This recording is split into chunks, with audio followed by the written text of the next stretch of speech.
I'm sorry. Yeah. Not yet. Getting all dug up. Sunday. So we are being recorded.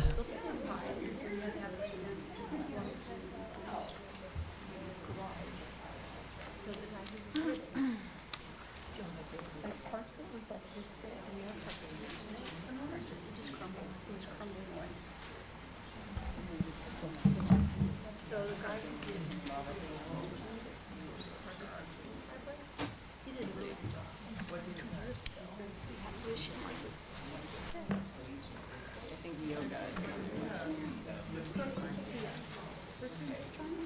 and you're great.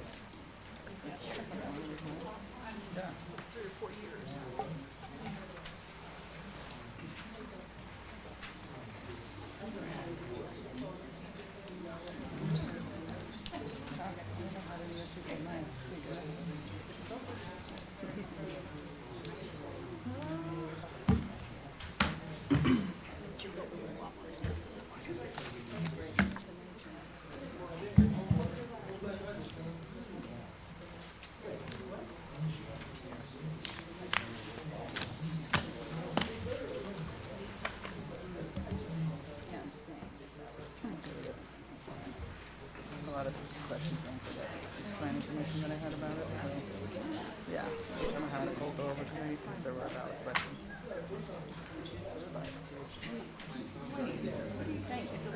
About this? That's not close to you. I mean, with an experience developed.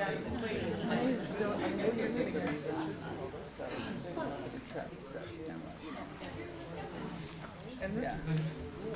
No, there's no plan on it.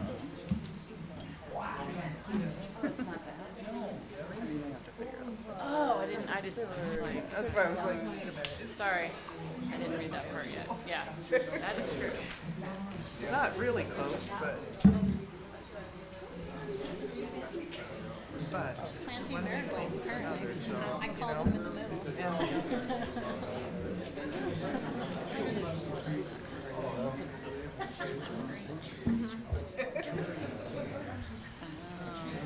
That's what's tied. Yeah, I don't know. Anyway. Everybody ready? Give me 12. Yes, whenever you are.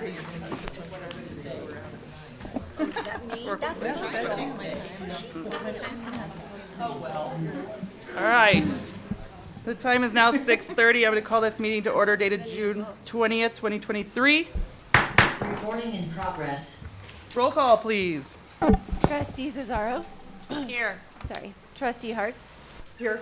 Trustee Moreland. Here. Trustee Wolf. Here. Trustee Ah. Here. Mayor Tarkington. Here. Would you all please rise for the Pledge of Allegiance?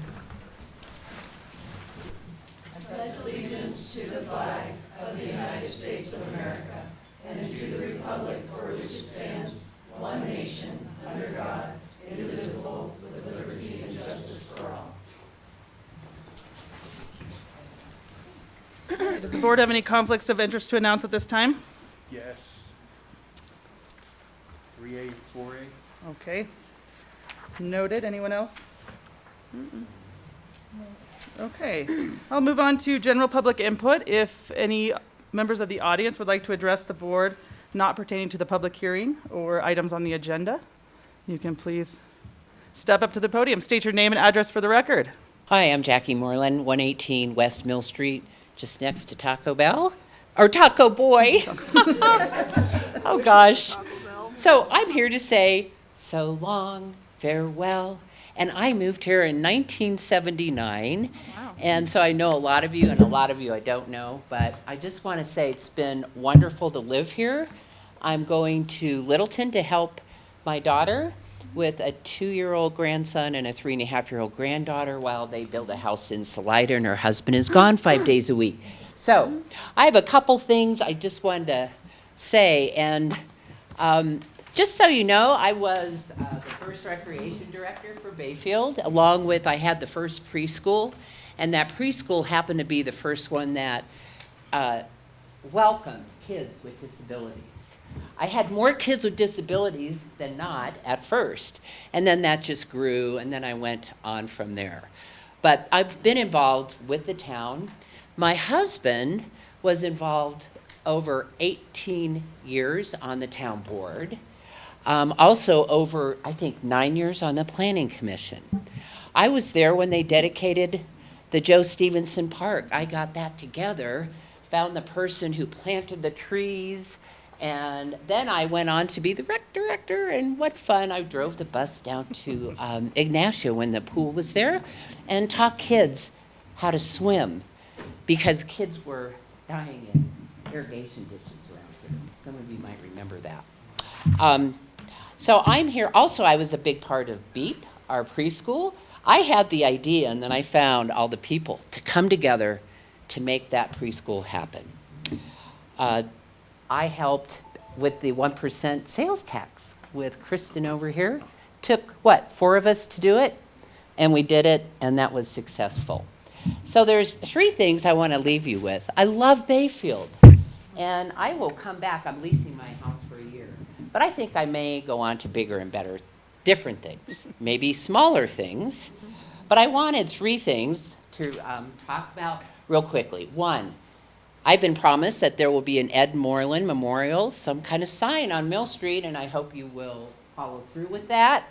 He was quite the man. There is July 28th. That is Ed Moreland Day. That was dedicated to Ed from Governor Hickenlooper.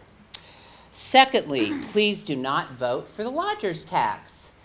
Those of us who run Airbnbs, and I was the first one, and I have my last guest tonight, I get $80, I charge $80. By the time all the 5 taxes that come out of this area are added to it, everyone pays $100 or more. Now, if we add lodger's tax, they're gonna go, why should I go to Bayfield? They come here because it's a small town, because I have always made my prices reasonable for people. And if you support that, I'm sorry that you would. Last one is, I want to challenge you to lift the ban on marijuana dispensaries in this town to raise taxes so that we can have more recreation, so our parks can be developed. Take those taxes, dedicate it however you want to, and you can. Only you have the power. These public meetings that went on were disturbing and disgusting, and most of the people came from out of our town. The end result, when the vote came in, there was a 9-point difference. That's it. If we had 10 more people, it would have passed. So please be brave. Come on, we need these taxes. I've been here long enough to see how long it takes Bayfield to get things moving. So get moving, okay? And thank you for volunteering your time. Thank you, and I'll be leaving now.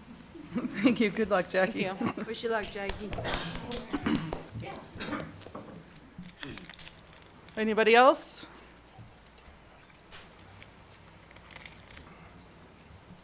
David Black, 606 Buck Highway. I just want to kind of echo a couple of comments that Jackie made there. We're probably leaving $400,000 a year on the table for not having a dispensary or 2 here. But that's not really the issue I wanted to talk about. Let's remember Ed. I'm going to kind of remember Ed too. He had this thing about called himself a big fish in a small pond. And actually what he was a significant fish in a small pond because he brought good things to our town as his position as in Region 9. So let's be certain that we remember him. We won't be sorry in doing so. Thank you.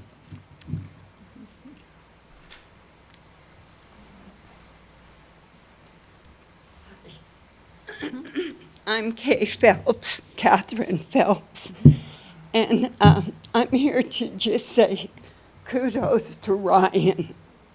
He has been such a blessing to this community, and I hate to see him go. But I hope God's got more plans for you, buddy. I have a card here, and this is from the seniors to Ryan, because he never come in there without a smile for everybody, whether he knew us, whether he didn't.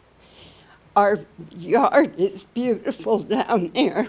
Our parks are amazingly good.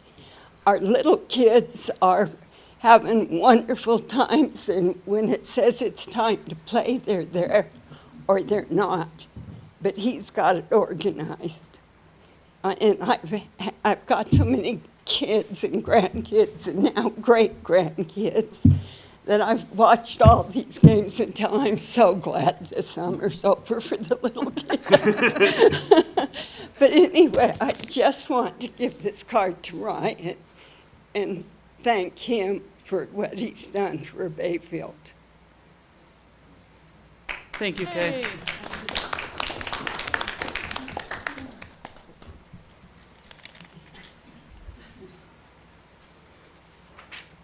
All right. All right, moving on. Did everybody get a chance to look at the agenda? I am requesting that we remove 6F.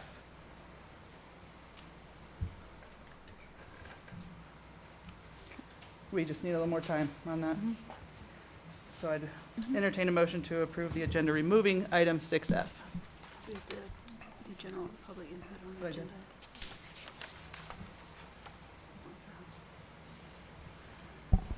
Madam Mayor, I'd like to make a motion to approve the agenda minus 6F. I'll second that. All right, any further discussion? Roll call. Trustee Zazzaro, Yes. Trustee Harts, Yes. Trustee Moreland, Yes. Trustee Wolf, Yes. Trustee Ah, Yay. Mayor Tarkington. Yes. All right, did everybody get a chance to go over the minutes from May 16th, 2023? Madam Mayor, I'd like to make a motion to approve the minutes dated May 16th, 2023. My second? All right, we have a motion and a second. Any further discussion? Roll call. Trustee Zazzaro, Yes. Trustee Harts, Yes. Trustee Moreland, Yes. Trustee Wolf, Yes. Trustee Ah, Yay. Mayor Tarkington. Abstain. All right, did everybody get a chance to look at the minutes from June 6th, 2023? Madam Mayor, I'd like to make a motion to approve the minutes from June 6th for the regular meeting presented by the Deputy Clerk, Amber Lamb. Second? All right. Roll call. Trustee Zazzaro, Yes. Trustee Harts, Yes. Trustee Moreland, Yes. Trustee Wolf, Yes. Trustee Ah, Yay. Mayor Tarkington. Yes. All right, we will move on to our department reports. Jeremy? Evening, Madam Mayor, Town Trustees. I did prepare a report for you this month. In the water system, we did receive our final meter order, 250 water meters. So we'll be continuing that 5-year process, switching out 1/5 of the meters in town. Annual valve maintenance is complete. We're currently working on hydrant maintenance, so you will see crews out. We're actually going to go through and flush all the hydrants. We're having a good water year. So now's the time to go ahead and confirm those fire flows. In the sewer system, everything's been operating well. We do have our sewer realignment for East Court is out to bid. Last day for comments was moved to Thursday. We haven't seen anything back, so we're optimistic we'll get some favorable pricing there. The water restrictions are in effect in May. If you did look at water production charts, water demand is down. So I don't know if it's the rain or the residents, but I think the residents are doing a really good job with the odd even watering. And so you can see the steady decline in those charts. The big project that we got working right now is Clear Networks.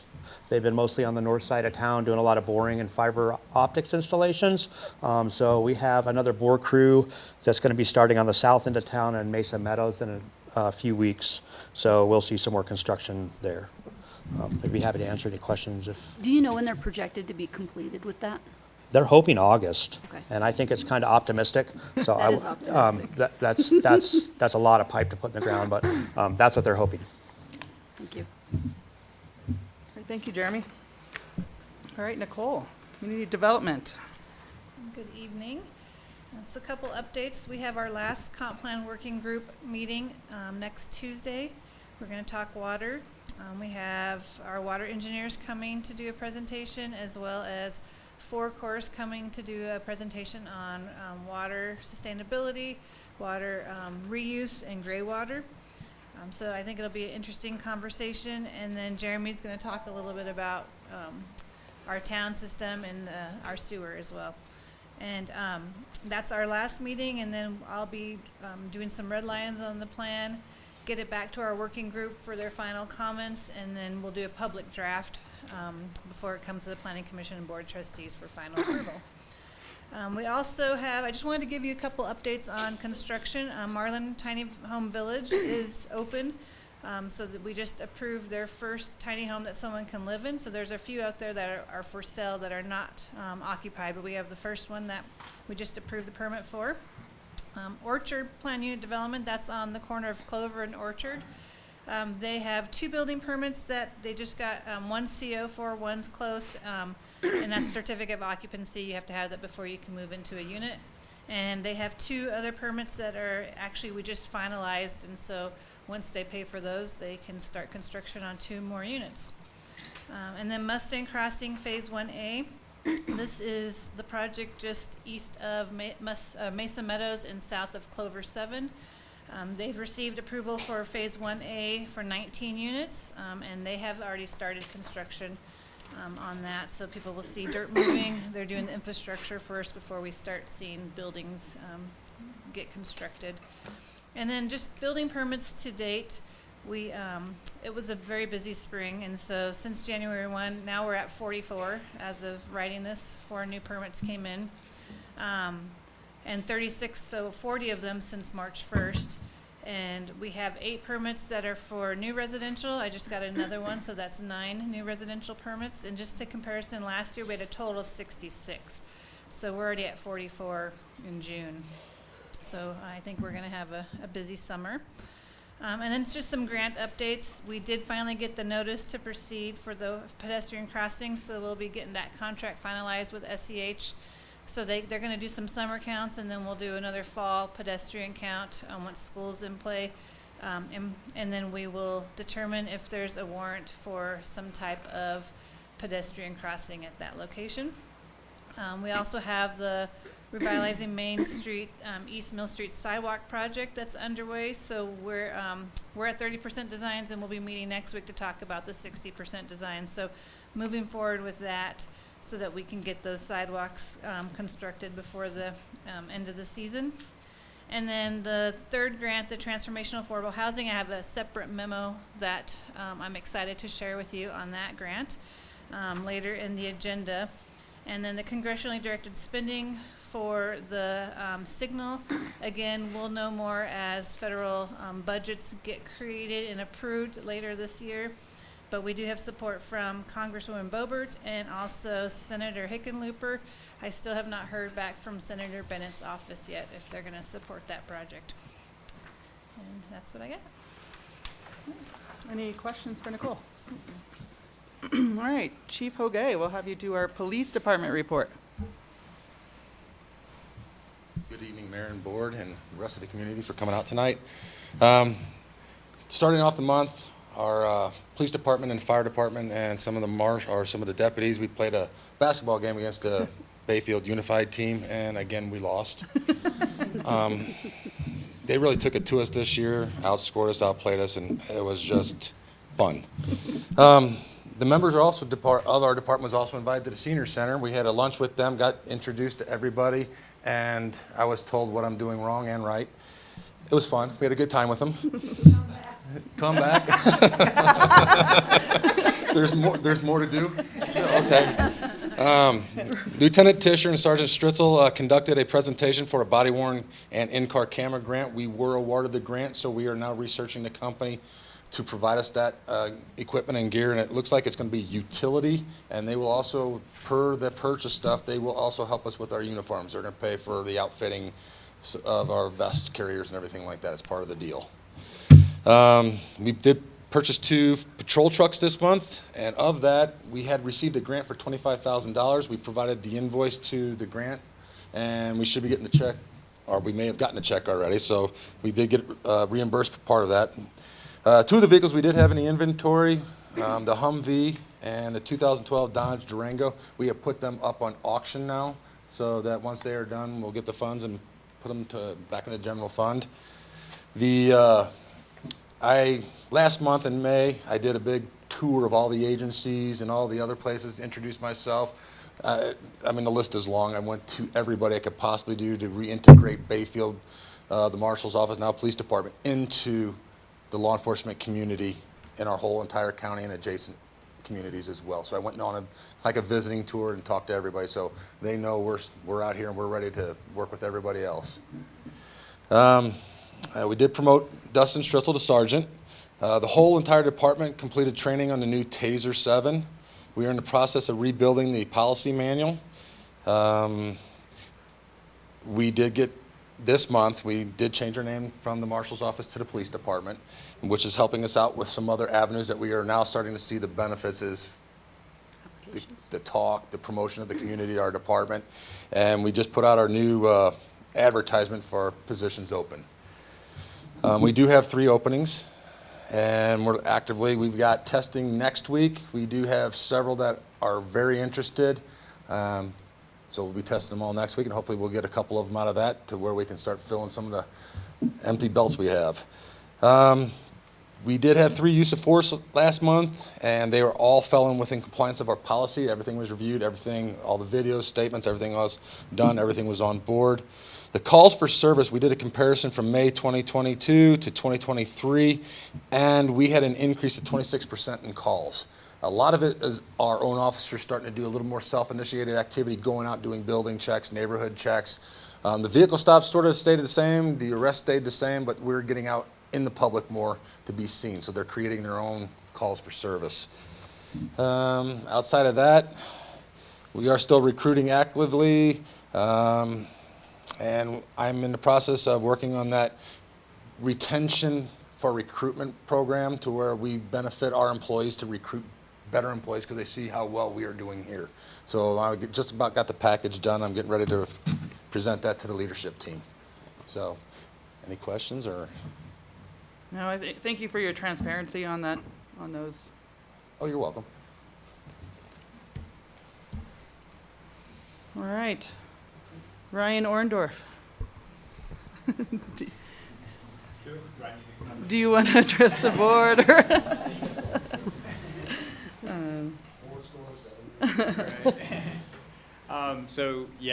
Last Monday I did put in my resignation as the Parks and Recreation Director for the town of Bayfield.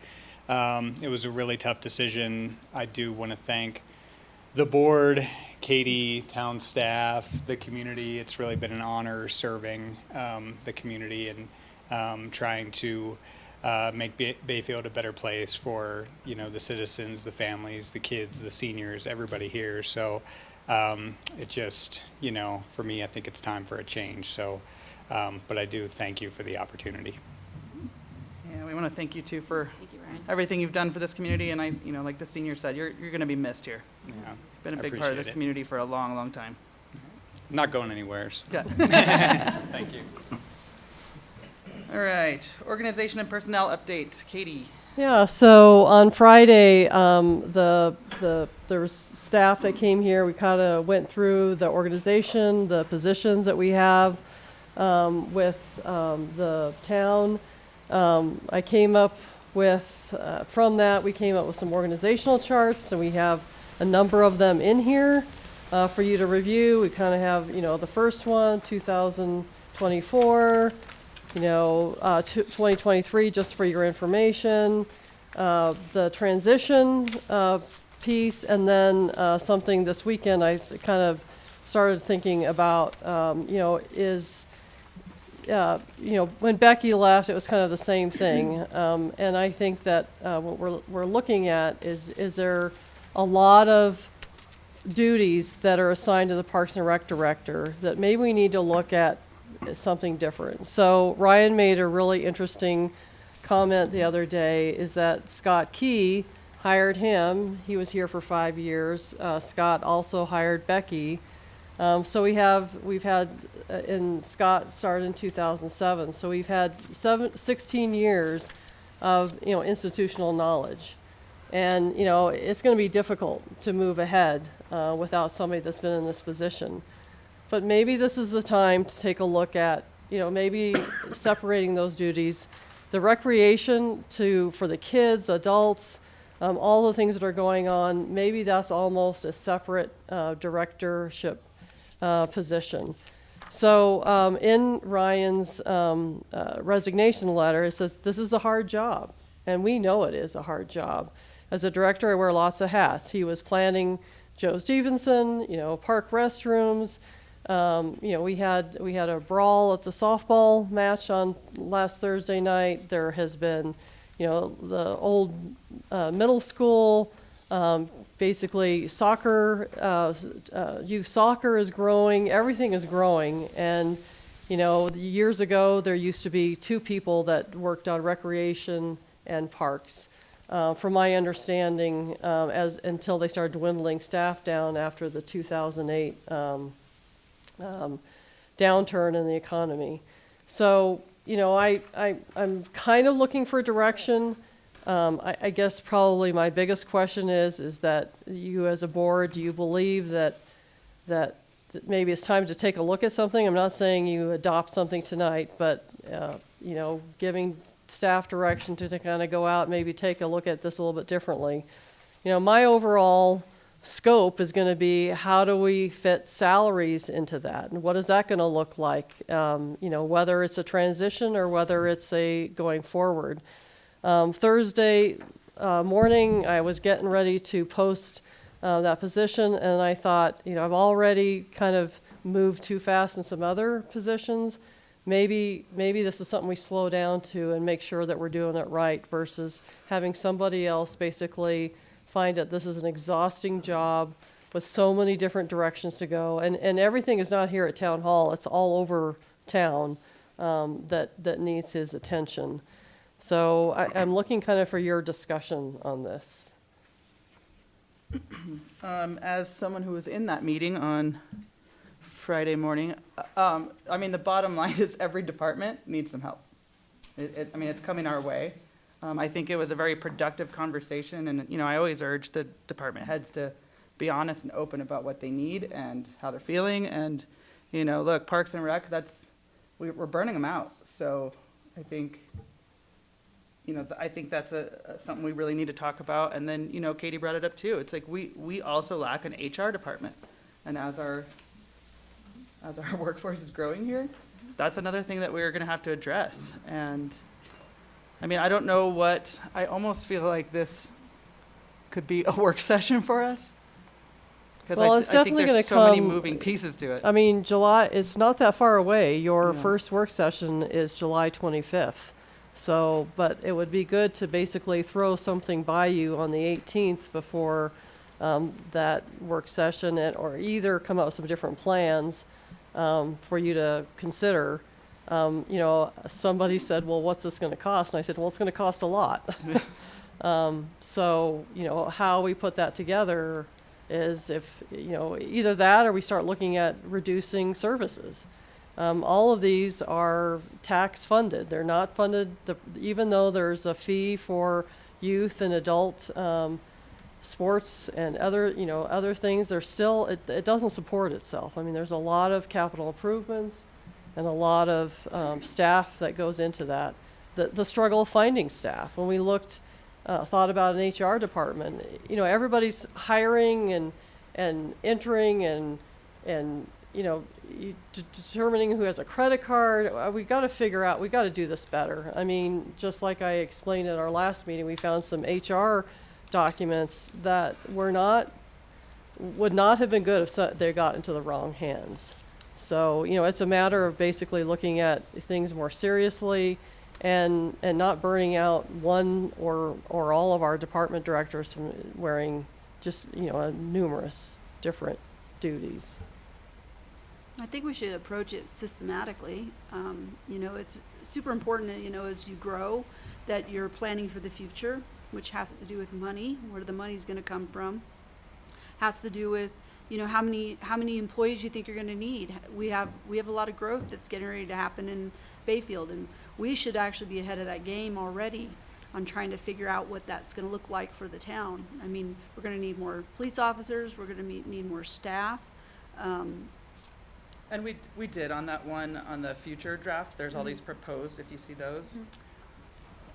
Those are proposed, well, some of them are proposed, but it's not far enough in the future, if that makes sense. That's There's right now. That's right now. Those are needs that we need right now. And yes, we should do a plan for the needs right now, but we also need to do plans for this growth that's coming to Bayfield. And we should have something put together, and it's gonna take a couple sessions to do something like that. It's gonna have to take us collecting more revenue as we grow. And how is that gonna look? Yes, we're gonna have new houses, and we're gonna have new people paying taxes in Bayfield, and that will help, but will it help enough? And we should have some projections put together for something like that.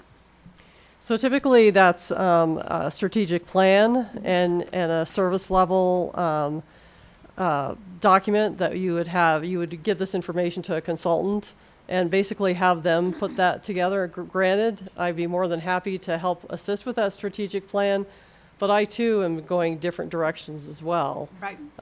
So, those are things that that service level has always been the key thing. Like, you have to understand what you can provide in the revenue that you have and where you can go and what you need to do to actually afford, more police officers. More police officers means more vehicles, more people to maintain them and change oil.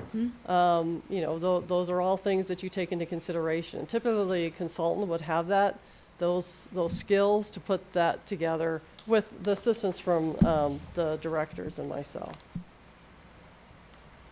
I think that's a great idea. I mean, I know that they cost money to hire somebody to do that, but I think it would be a disservice to what's going to happen to our future as a town if we don't put it together the right way. Because what you'll end up happening is we'll lose good people like Ryan because they're overworked. And they're hard to replace. It is very, very hard to replace staff right now. I mean, that's just nationwide. Every industry is having issues finding staffing. So if you know somebody sitting at home not doing anything, tell them to get up off their lazy butt. But no, I mean, we have the retirement of the boomers going on, and that's a huge demographic in our country. Right. And with that happening, it's obviously becoming a problem for us. But we have to plan and we have to be ready for that. I mean, if it's technology, and we got to get better technology to make up for having a body in here, I mean, we need to be thinking about those kind of things as well. I mean, we have a packed summer. You have a packed summer. The sports are scheduled, they're gonna go on. I mean, is there any discussion of an interim kind of rec director? I don't know. I mean, we're gonna have to get somebody in to help with. So I think even to begin with, it would be probably my job to talk with the staff. I kind of have that transitional where those employees, if there's certain things that I feel like Parks manager could take care of a lot of that information, as long as that there's communication between him and myself. To hire an interim means that we would be training somebody for a period of time. I'd like to be able to at least get that, first of all, figure out if this is a direction that you'd like to go to split those two up. I think that's probably the most important thing, is to understand that that's the direction you would like to go. That's at least gives me direction to know what I should be looking for as far as an interim. I think our parks could probably be handled by somebody that's been there for quite a few years. Recreation is going to take a little bit more strength to keep things going, and logistics and everything else with that. Because we did talk in the meeting about the breakdown of Parks and Rec basically need to split. There's enough going on in parks, there's enough going on in recs, and then there's this other events. Takes over a ton of time from both of those departments, so we talked about having another category and rentals and all of that kind of funnel into that events category. But I mean, I agreed after the discussion, I think there needs to be two distinctive, parks and rec and kind of separate those out, so. Which I agree completely. I mean, if we're losing a good employee because, they can't keep up with the tasks that are there, then yes, we need to split it up. But how is that going to be paid? Is there enough money in that fund to pay for another person or to, at least an interim person or something along those lines to cover somebody? I mean, do you have enough funds? Do you have enough budget in there? So I can't really figure that out until I kind of have some direction. And I understand you'd like to know where the money's going to come from, but putting the spreadsheet together, this crazy chart here, it took me a while to figure out what it would look like, and then, how it's going to be funded, what that salary level should be. Those levels are really important. If you start out at $20 an hour for a recreation coordinator, they're going to go, I can go work at Subway or somewhere else for that amount. So those are things that, we have to figure out. Is it going to cost more money? I'm just going to say yes. I know it is. Where are we going to get the money? That's the only thing I need to figure out. But it's hard to figure out if I don't have a direction. I like the split between the parks and the rec compared to the other split where you had it under the community engagement. I like it put together in Parks and Rec, and particularly the events sectioned out, and also so you're talking about looking for that person first, where parks can kind of be handled for now? Parks can be handled. Recreation would be kind of separate. Whether it's interim or finding somebody immediately, I think those are things that we have to figure out. But it would be difficult, like Thursday morning, I thought, well, I'm going to put this advertisement out. I have the job description we put together a little over a year ago, put that out. But I thought, very honestly, when I went out for the utility clerk, I got 30 hits in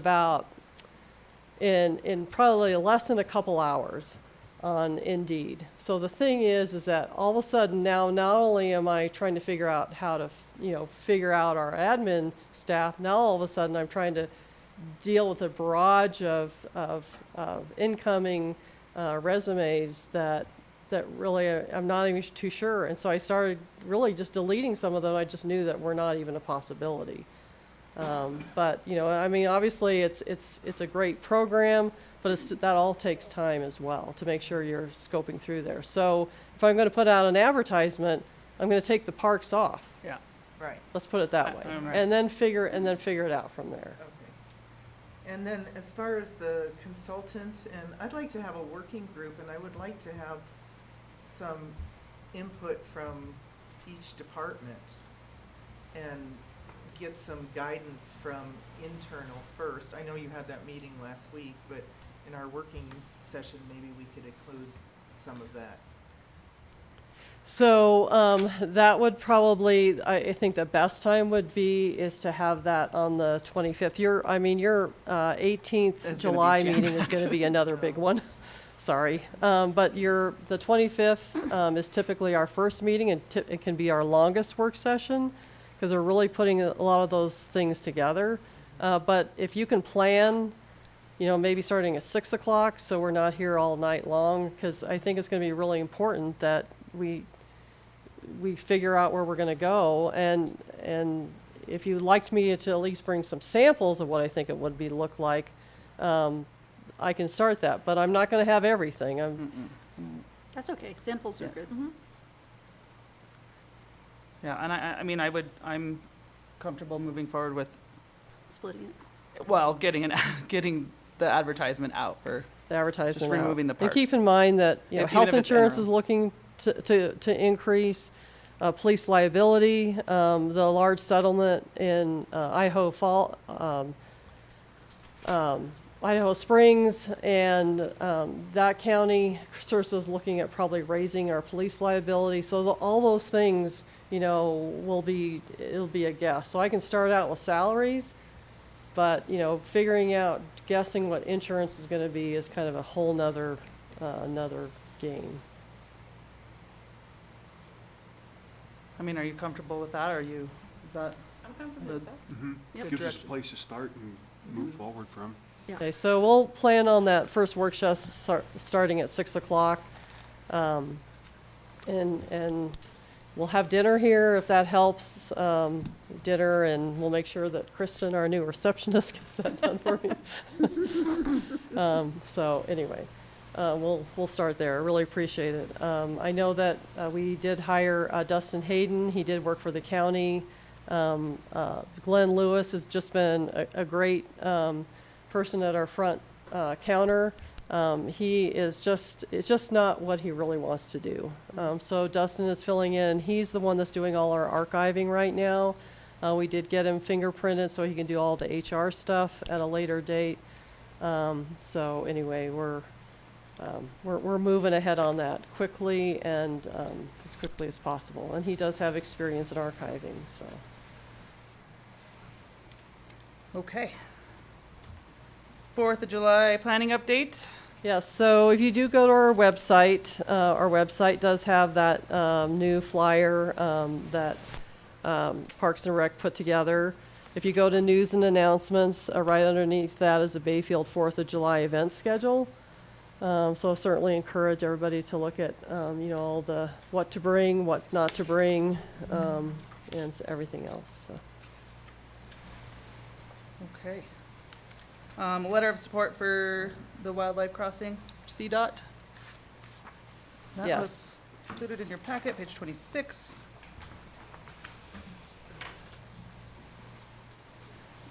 If anybody has any, we're looking for a little show of support. If Oh, I completely support anybody it. is all for Yeah. it, we'll take a thumbs up. And Just a thumbs up from everybody, just to let the mayor execute this letter. We're good. okay. GFL to Republic Services. Yeah, so I did get notice that Republic Services, and now it's going to be a red and blue truck instead of a lime green truck.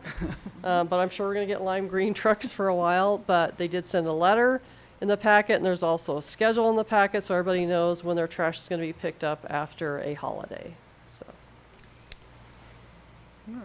Any questions on that? All right, at this time, I'll go ahead and pause our regular scheduled program and we'll open up our public hearing. Sorry, Tom.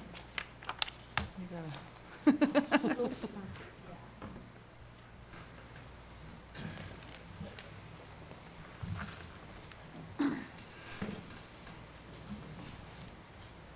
So we have a presentation from Nicole, and then I know we have a representative from the community to talk about in support of this public hearing. I just want to remind the public, I know we have a lot of interest in this and we have a lot of support for this. There was pretty overwhelming support. We're going to allow your spokesperson to talk. We're going to have Nicole discuss some of the things that came up at Planning Commission on questions. If something doesn't get covered in those two things, feel free to come up to the podium and speak. Just please sign in at one of the sign-in sheets, either on the back table or up here on the podium at that time. But for now, I'm going to let Nicole start the first one. Yes, good evening. So this is the Pine Valley Foursquare Church rezone for the Hope Community Christian Academy.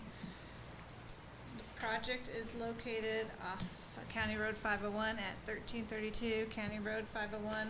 Nicole, is your microphone on, or is? Okay, just want to make sure. It is, she's just far away. How's that, better? So the property is located off 501, right behind the Pine Valley Church and just north of the Dove Ranch development. They're proposing to rezone 10.3 acres of, right now, R10 single family to community service. This property was annexed into the town in 2006 as part of the Dove Ranch development, but the developer for Dove Ranch did go bankrupt and did not proceed with these properties. Sorry, I'm gonna sneeze. Hold it in. And so this property was purchased by the church, and now the church is looking at allowing the Hope Christian Academy to locate here. They are a private pre-K to 8th grade school, approximately 130 students. They are looking at modular structures. You might have all saw the Herald news article this week where Animas High School's modular structures that were below Twin Buttes development have been removed from the property.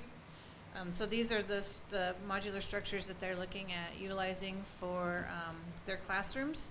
They do have the Los Pinos ditch that's partially piped and partially not, so they're going to need to work with the ditch company on that. And they also need to work with the county on access off of County Road 501, as that's a county road.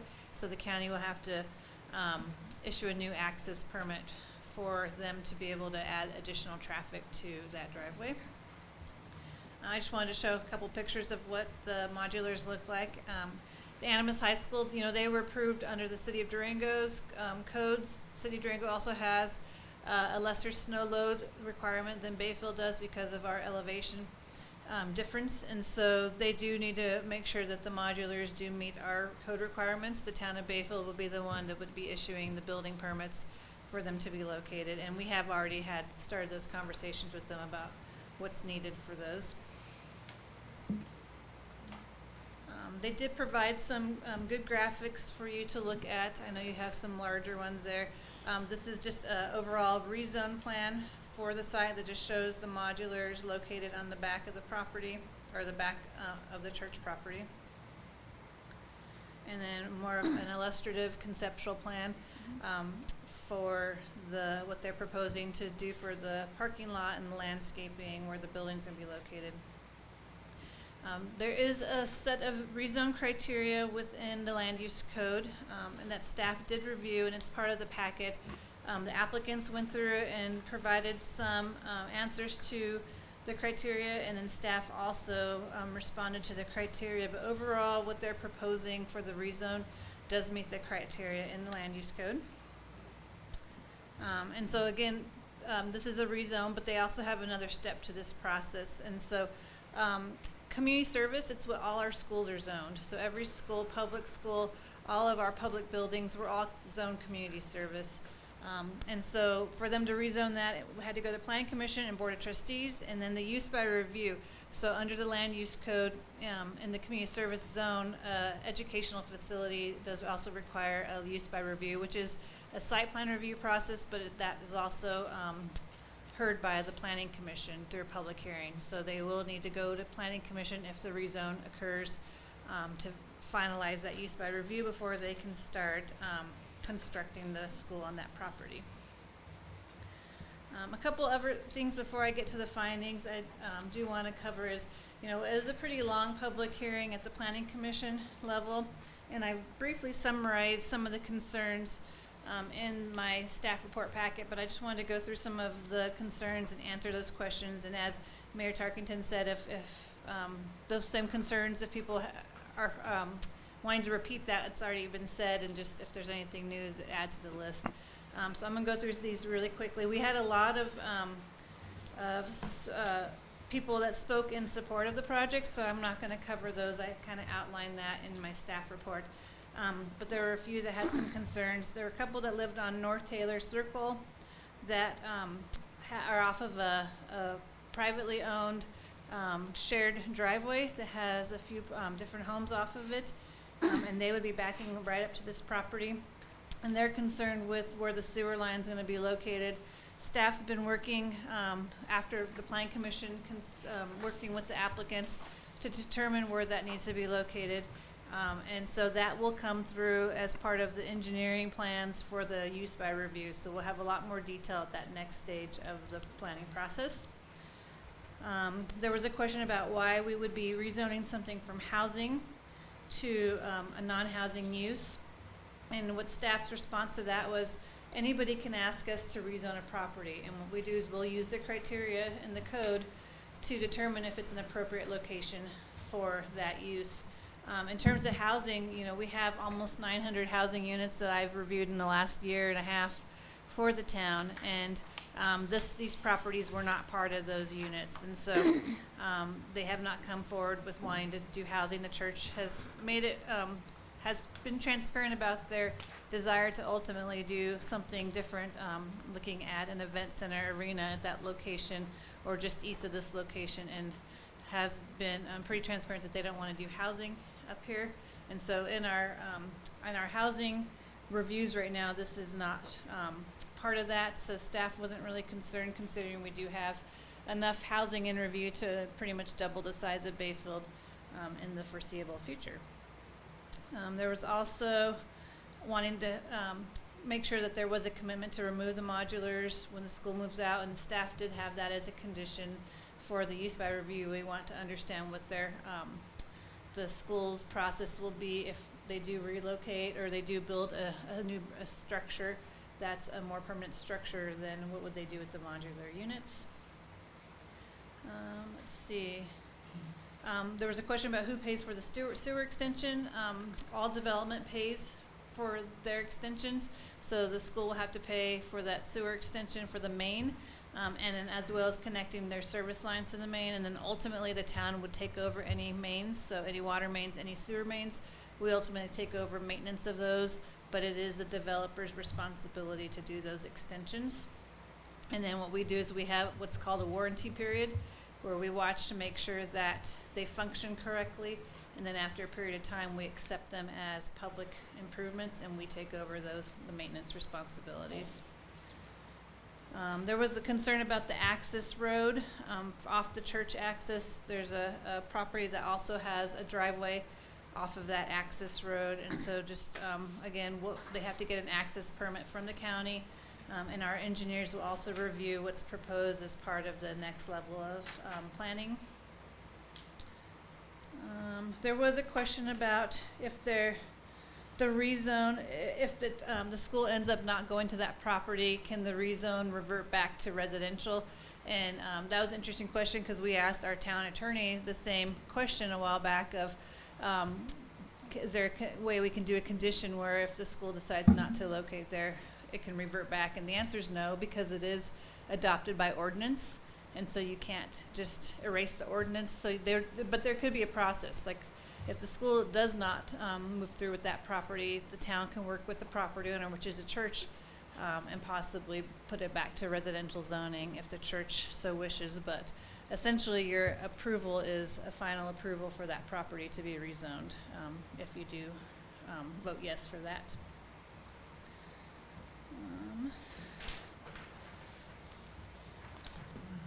Let's see, most of these are in favor. There was a question about light pollution, traffic, noise, and so again, we'll be handling a lot of those at that use by review. You know, they'll have to provide us a lighting plan that we review per our code to make sure it meets our code. Traffic and access, they're going to be working with our engineers as well as the county. And CDOT's also asked that they do study the intersection of 160 and 501 as part of their analysis of their driveway, just to see what type of impacts they're going to have down at that location. Let's see, support. There was a concern that can the school just go into the existing residential zone versus rezoning it, and the answer was no. Residential zones don't allow for the schools, but all our schools are located in residential neighborhoods, but again, they're all zoned community service. And so this would be consistent with every school that we have in the community, but they're all located in a residential neighborhood, so they just have one property that would be zoned different than the surrounding residential neighborhood. Nicole, may I ask a question about community zoning, since you're mentioning it a lot? What else can be included in community zoning? So I did outline that in my Okay, staff sorry. report. I'm not- I just want to wrong make sure I page. covered all these real quick. Mhm. I think the rest were in support. Just didn't get that far down yet.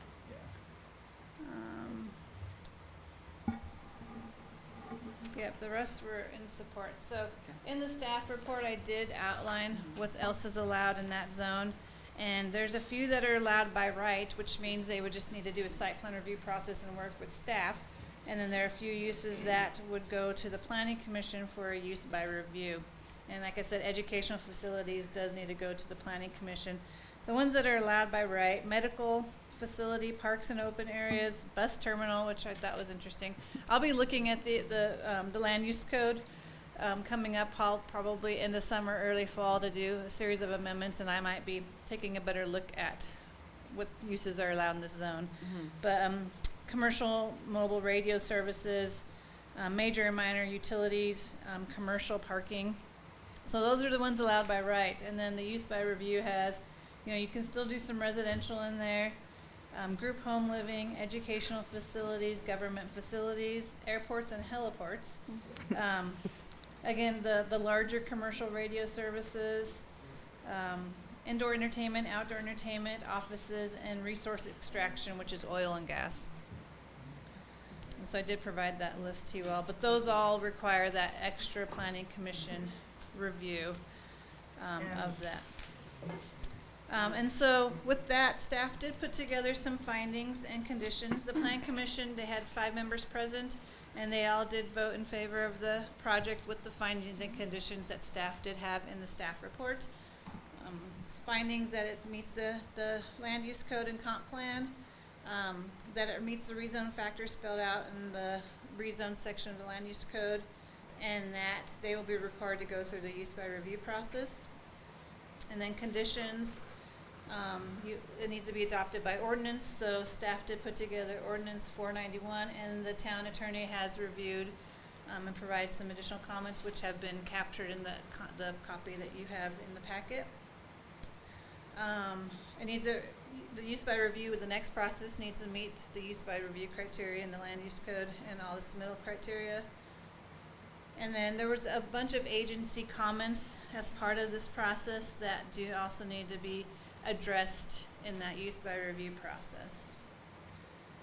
They also have some staff comments. There's an old barn and some old buildings on the site, and so staff just concerned with the student safety. So if those buildings remain, then some sort of fencing to protect the students. If those buildings are torn down, then I think that's a different story. But also with the open ditch area, working with Los Pinos to make sure that that's safe for the children. They do have to provide that traffic analysis again for the 501 intersection, but also with the CDOT and the Highway 160 intersection, because that was CDOT's request.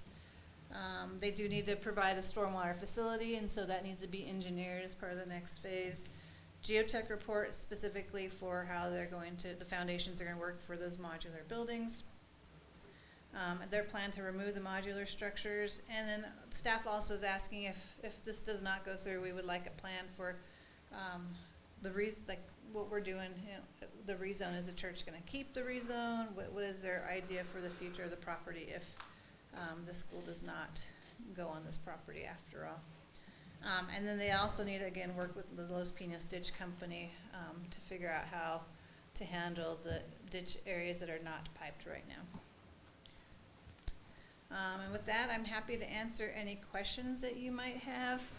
Nicole, I yes. see in the use, oh shoot, I just lost my page. So under the CS change of use, there is indoor and outdoor entertainment. Would that include any type of arena? It could, yep. An arena could be considered outdoor entertainment in that area. And so that would have to go through the planning commission process if. And that was brought up at planning commission. If it doesn't get used by a school, the concern was that this was a gateway to get them into their arena, but that still would have to come all the way back to the board for any sort of future use. Well, so a use by review, if they just did this property and so it'd be a smaller arena, because right now I know their future plans is to go further It doesn't east. include this parcel, yeah. So the parcel to the east, which is the main parcel that I know they want the arena on, is not being rezoned. That's going to stay residential at this point in time.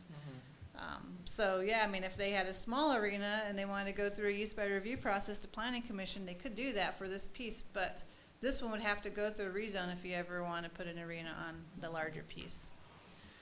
So, I mean, there's always that opportunity there, but. Are they gonna do any traffic study with the,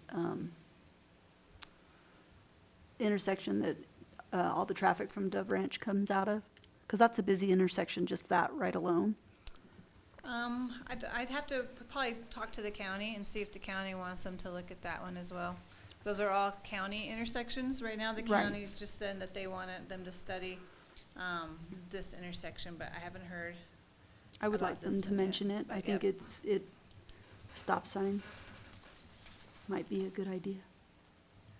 Because now, if both these go through, then you have two schools on 501, but you have no stop signs, no speed bumps, just people just racing up and down that road. I know, because I watch it out my back window all the time. Yeah, and I think somebody, I can't remember who brought up, we might have to look, maybe it was Jeremy, we might have to look at a larger school zone, because of the two schools, so it's something that we'll definitely bring up with the Okay. county. What was that, Jeremy? I said, I don't know what that distance requirement is.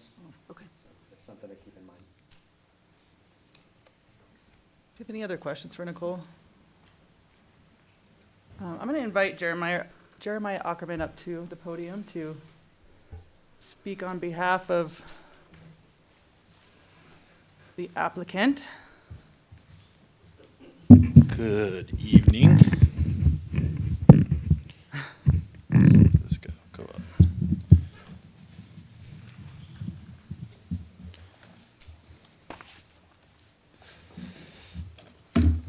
All right. Good evening, everyone. Trustees. I'm Jeremiah Ackerman, 411 East Columbine Drive, resident of Bayfield and a dedicated parent of three children who either attend or soon will be attending Hope Christian Academy. I'd like to start by thanking the Board of Trustees in advance for your consideration and hopefully your support. I'd also like to thank the community members and parents for being here and taking time out of your evening with your families to be here and be involved. If we've not earned your support yet, we sincerely hope to this evening. For those not familiar, Hope Community Christian Academy was originally founded in 2009 in Ignacio. Since then, the school has grown substantially and became well respected in the community. They currently serve 130 students from 75 families, pre-K through 8th grade, while employing 12 teachers and 7 admin staff. Class sizes are capped at 15 students, with 3 days of in-school instruction and 2 days of shared schooling at home. As a parent of the school, I can say this is truly the best of all worlds for our kids. I represent Hope Christian Academy, but more importantly, the best interest of its students, our kids, and their future. This permanent location would bring a great deal of certainty and stability to the school families and staff, among many other benefits I won't go into. This is why I'm here to advocate for the rezoning of the subject property at Pine Valley Church from residential use to community service. This rezoning would enable our beloved nonprofit shared school to relocate from Ignacio to Bayfield and continue providing an enriching, parent-involved educational environment. Assuming the commission and residents in attendance have reviewed the full project narrative and preliminary site plan that was submitted and made public, I don't intend to belabor details of the project. Rather, I'll provide an overview of why this location is a great fit for our use and no longer fits its previously intended use. Hope Christian Academy is more than just a school. It's a community that embraces values, fosters academic excellence, and nourishes young minds. However, our current location in Ignacio can no longer accommodate our needs. And available buildings suitable for our requirements are extremely scarce in the county. In fact, non-existent currently. This is why we have turned to Pine Valley Church as a potential new home for our school. The Pine Valley Church has graciously opened its doors and welcomed us, offering to share their property and some of their existing features, such as playgrounds, parking, and playfields. This location really is a perfect fit for our school and makes sense in so many ways. It's important to note that while Pine Valley Church has generously provided us with this opportunity, our school and the church remain separate entities. Hope Christian Academy will continue to operate independently, as will Pine Valley Church. However, the mutual benefits and shared resources make this collaboration advantageous, not only for both organizations, but also for the community as a whole. In understanding the history of the subject property, we find that it was originally included in the Phase 2 plan of Dove Ranch subdivision, which include an additional 300-plus homes. Due to the former developer's bankruptcy, the property was foreclosed on and eventually came under the ownership of Pine Valley Church. Imperative for consideration here is that Pine Valley Church has no intentions of developing the land for residential housing purposes.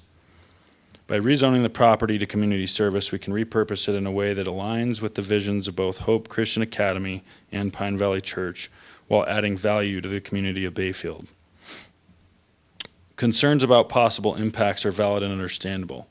However, it's important to note that the school's operational schedule from 8 a.m. to 3 p.m. on Tuesdays, Wednesdays, and Thursdays will generate less traffic than already established church events that occur on Sunday mornings and Wednesday evenings.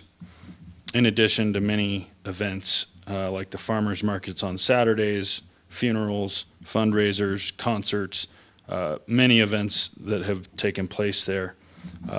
As such, our presence should not impose a negative impact on neighboring properties. Furthermore, the site already possesses excellent access, nearby utilities, and infrastructure that can readily accommodate the school's needs. Rest assured, we want this to be a win-win for the Bayfield community and our school. This is why we've retained the help of professional engineers, consultants, and contractors to make sure we go about this project the right way. To make sure we minimize the impacts to the town and neighboring properties, we will continue to work closely with professionals, the building and planning department, and other applicable agencies to see this project fulfilled in good order. As a resident of Bayfield, I'd like to highlight the growing need for additional educational options in our community. As Bayfield continues to flourish and attract more families, it's essential that we encourage schooling options that cater to different needs. While public schools and homeschooling seem to be the only options currently, they do not suit every child. Hope Christian Academy fills a vital gap by offering a faith-based, academically rigorous, parent-involved education that resonates with many families in our community.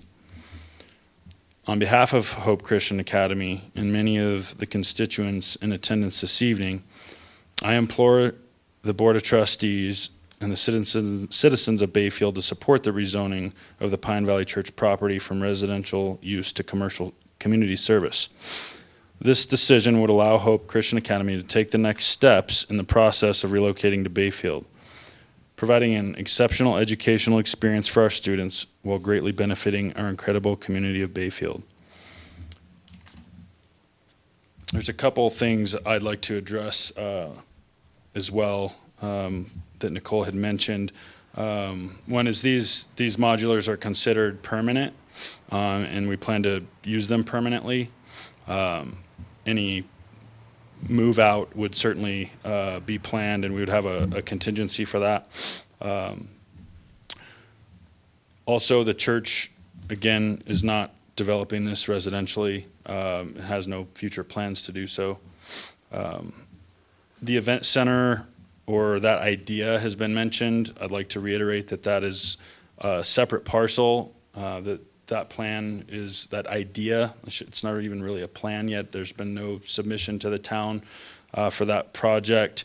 It's a separate parcel and a separate idea entirely. And lastly, I just want to note that with all the events and the church services, different things that have generated much more traffic than our school would, there has not been one accident recorded at that intersection, Pine Valley Church and 501. Of course, we're going to do the necessary traffic studies and such, but we believe that that has been a very safe intersection to this point. So thank you all for your time and consideration, and we welcome any questions you have. Does the board have any questions for Jeremiah? I do, actually. Does having this new this larger location mean that you would be able to have more students and more teachers? Yes. Okay.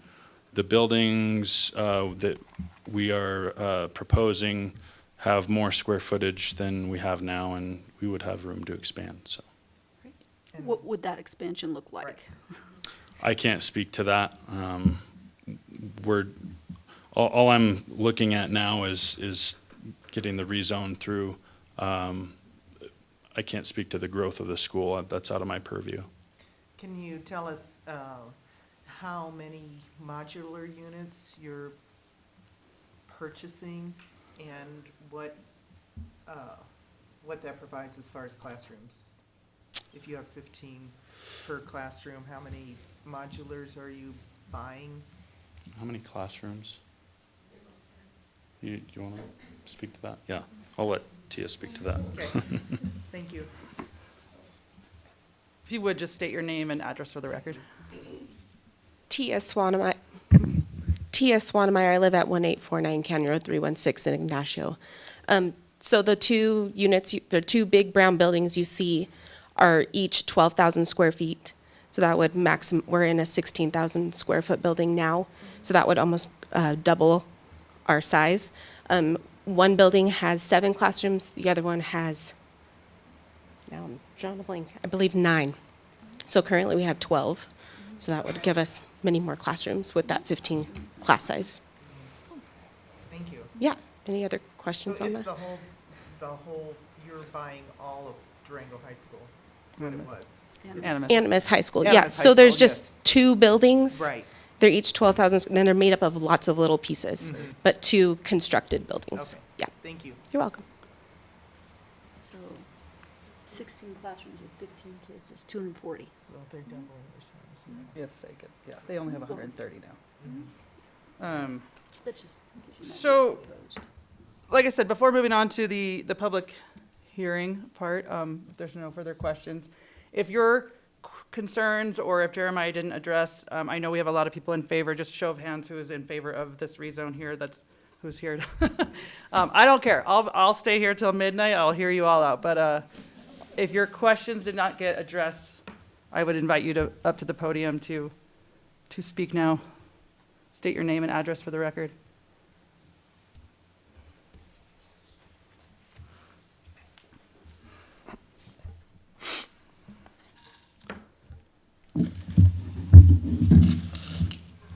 My name's David Black, 606 Buck Highway. Dave, can you speak up just a little bit? Yes, I will.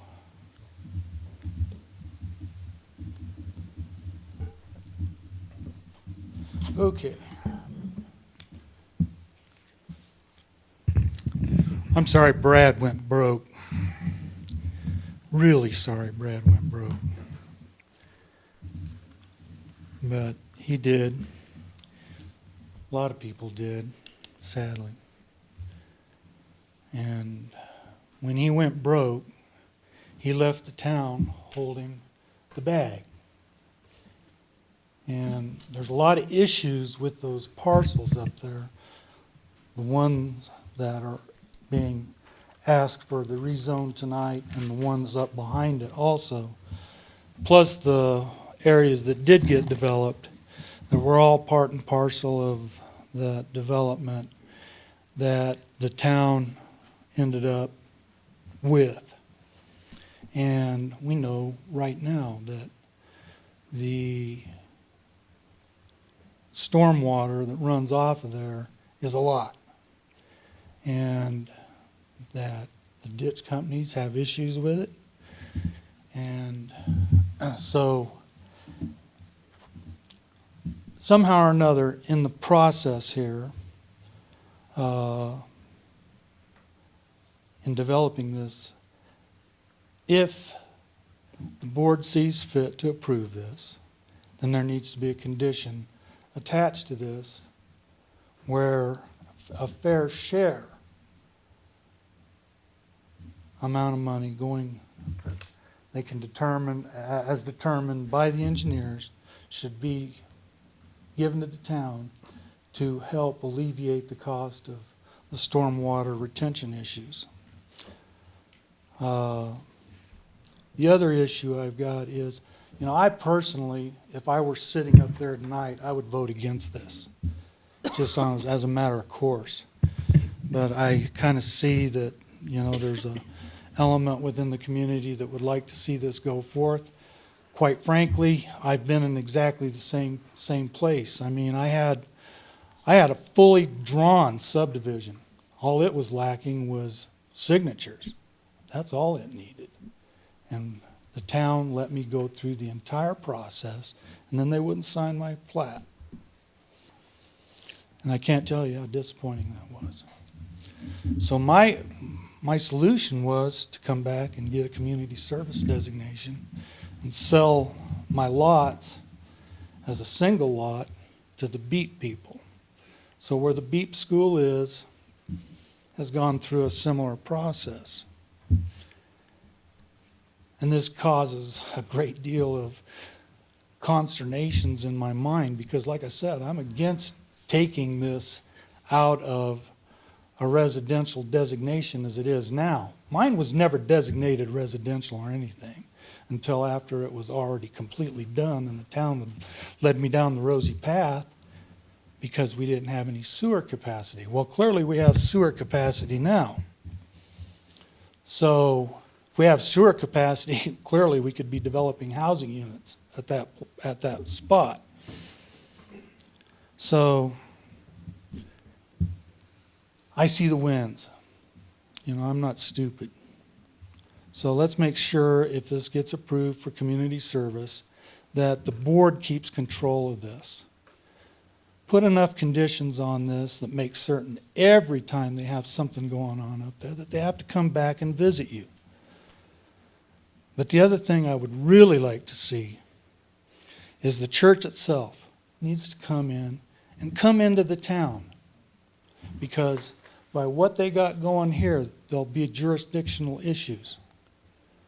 The town will be in the town, or the school will be in the town, church will be in the county. And some of those uses they're asking to overlap. If those uses are going to overlap, then they all ought to be in the same jurisdiction. So I would ask that you attach a condition, if possible, to have the church come back and go through an annexation process with the town. Otherwise, like I said, I'm dead set opposed to this because I think it opens the door to an arena, and I think that'll change the dynamic of that neighborhood up there dramatically, and I don't think that's really what we want. Thank you. Thank you.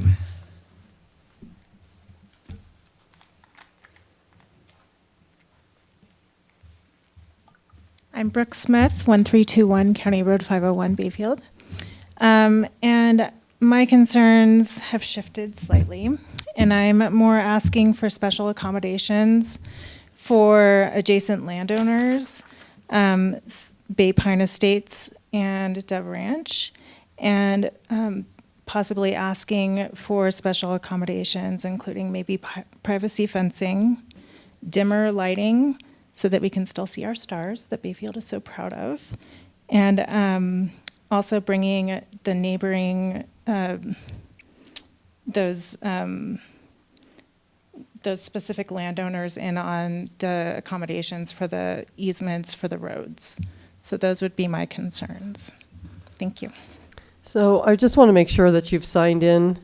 Okay, thank you. And we had another speaker that I just want to make sure that you've signed in with your address. Thank you.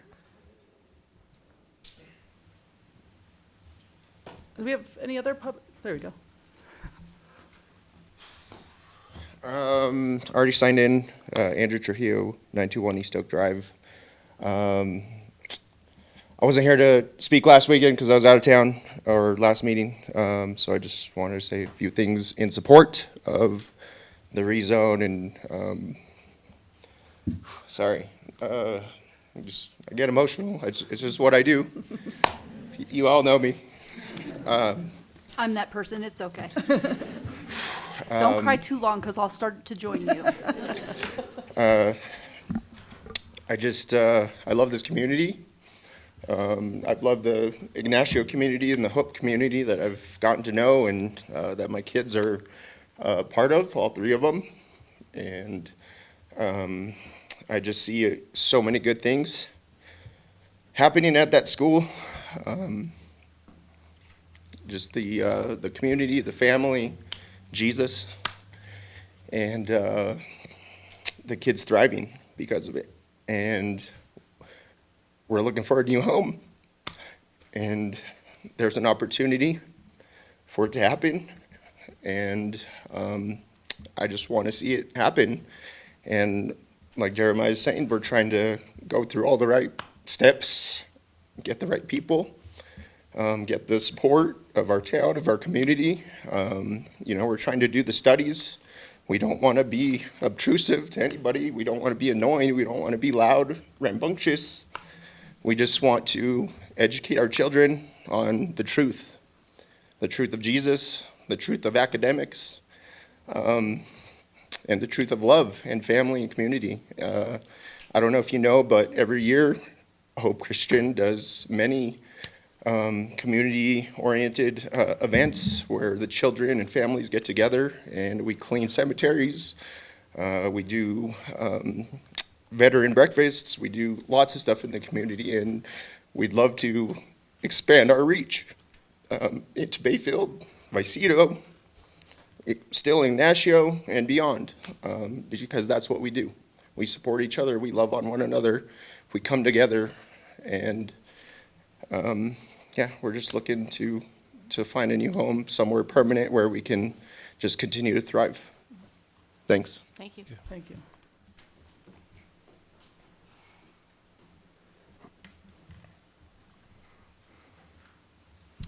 Kristen Dallison, 1162 North Cedar Drive. A disclaimer that I work for the town. I've been on the town board for 7 years, no longer anymore. But one of my predecessors, Ed Moreland, who was talked about here tonight, showed me at his very first meeting how important it is that you can wear many hats in this community, and he stepped down from his post and he put on his community service member hat and spoke public comment at many of our meetings. So here's me being a community member and a mom. As a parent of young children in the Bayfield community, I'm a huge supporter of school choice. Currently in Bayfield, we only have one choice, or we have to travel elsewhere in La Plata County. Many do this as they don't see our public school as an option for their family. I have 2 special needs children at home, and we will attempt to send them to our local public school.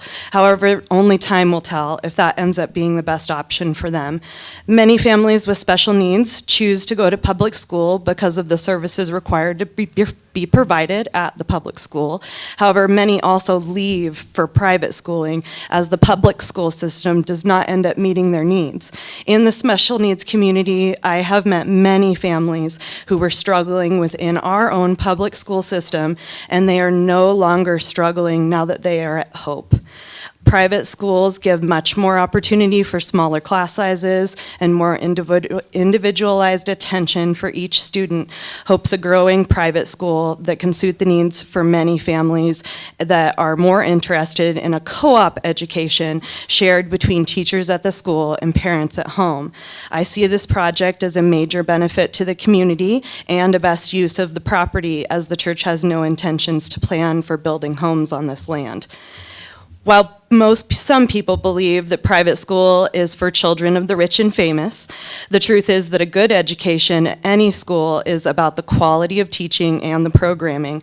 Hope does many fundraisers and keeps their cost affordable to families, and does also provide financial assistance for qualifying families, and runs an Adopt a Student program that is a tax deduction for individuals and businesses that donate to Hope to cover educational fees and costs. I can imagine that the Bayfield community would love to help support these families in need, and I hope that the town board finds that this school is a great fit for our town. Thank you. Anybody else?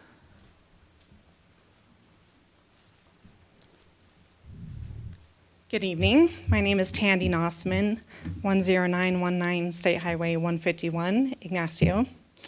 I just wanted to come in response to maybe what I interpreted as the wheels turning on the numbers there. So to explain a little further about our program, first of all, I'm a co-founder. I am also a teacher. I am also a parent of students at the school. I have 3 kids, have gone all the way through kindergarten through 8th grade. My final child, my baby, is in 6th grade this year, so I'm definitely a believer of the program. But it's not the easy way. So what I interpreted was calculating numbers. Oh my gosh, they say about 130 students, but that could quickly increase, which it likely could. We would have the capacity for that. But we still have elements to our program that makes it to where not everybody is going to jump on this and come into the program. We are there 3 days a week. We're shared schooling, and so the kids are homeschooled. The other 2 to 3 days a week, depending on the child's age, which, makes it where not everybody can do that. I'm sure there's parents that would second when I say it's not the easy way, because we require a lot of volunteer time. Our parents put in work. They are organized into teams that help us with fundraising, with planning activities, social service projects, field trips, and so our parents are very, very involved. Again, not something that everybody just rushes to. Our parents help clean, believe it or not. Our parents are there cleaning the school, and so that's another reason I wanted to get up and talk about this. While it does leave us more room to expand, it's not likely that we're just going to double our enrollment all of a sudden. The other thing I wanted to touch on was the name of our school, Hope Community Christian Academy. Is certainly a mouthful. Since I'm a co-founder and chose that name, I can tell you a little bit about it. I tried different names, taking one word out. It just didn't work. We tried Hope Academy, Hope Christian. We tried community. It just needed all 4. And the reason that community was important is because that was a major foundation that our school is built on. We want to be part of the community, and we work really hard to incorporate that into our program and in growing up these kids, learning how to serve others and being a part of their community. So last week, when there were concerns brought up, I personally thanked everyone that I could find out there for speaking, because that's what you should do in a community. Their concerns are very valid, and I feel like I would have some of the same concerns, if I was in their shoes. And so we want to hear from them. That is what you should do as a community member. And I just want to reassure people that that's going to continue, because that's ingrained in us. If this does go through and there are concerns that come up down the road, we absolutely want them to come with concerns. We want to work on it together as a community. So that's all for me. Thank you.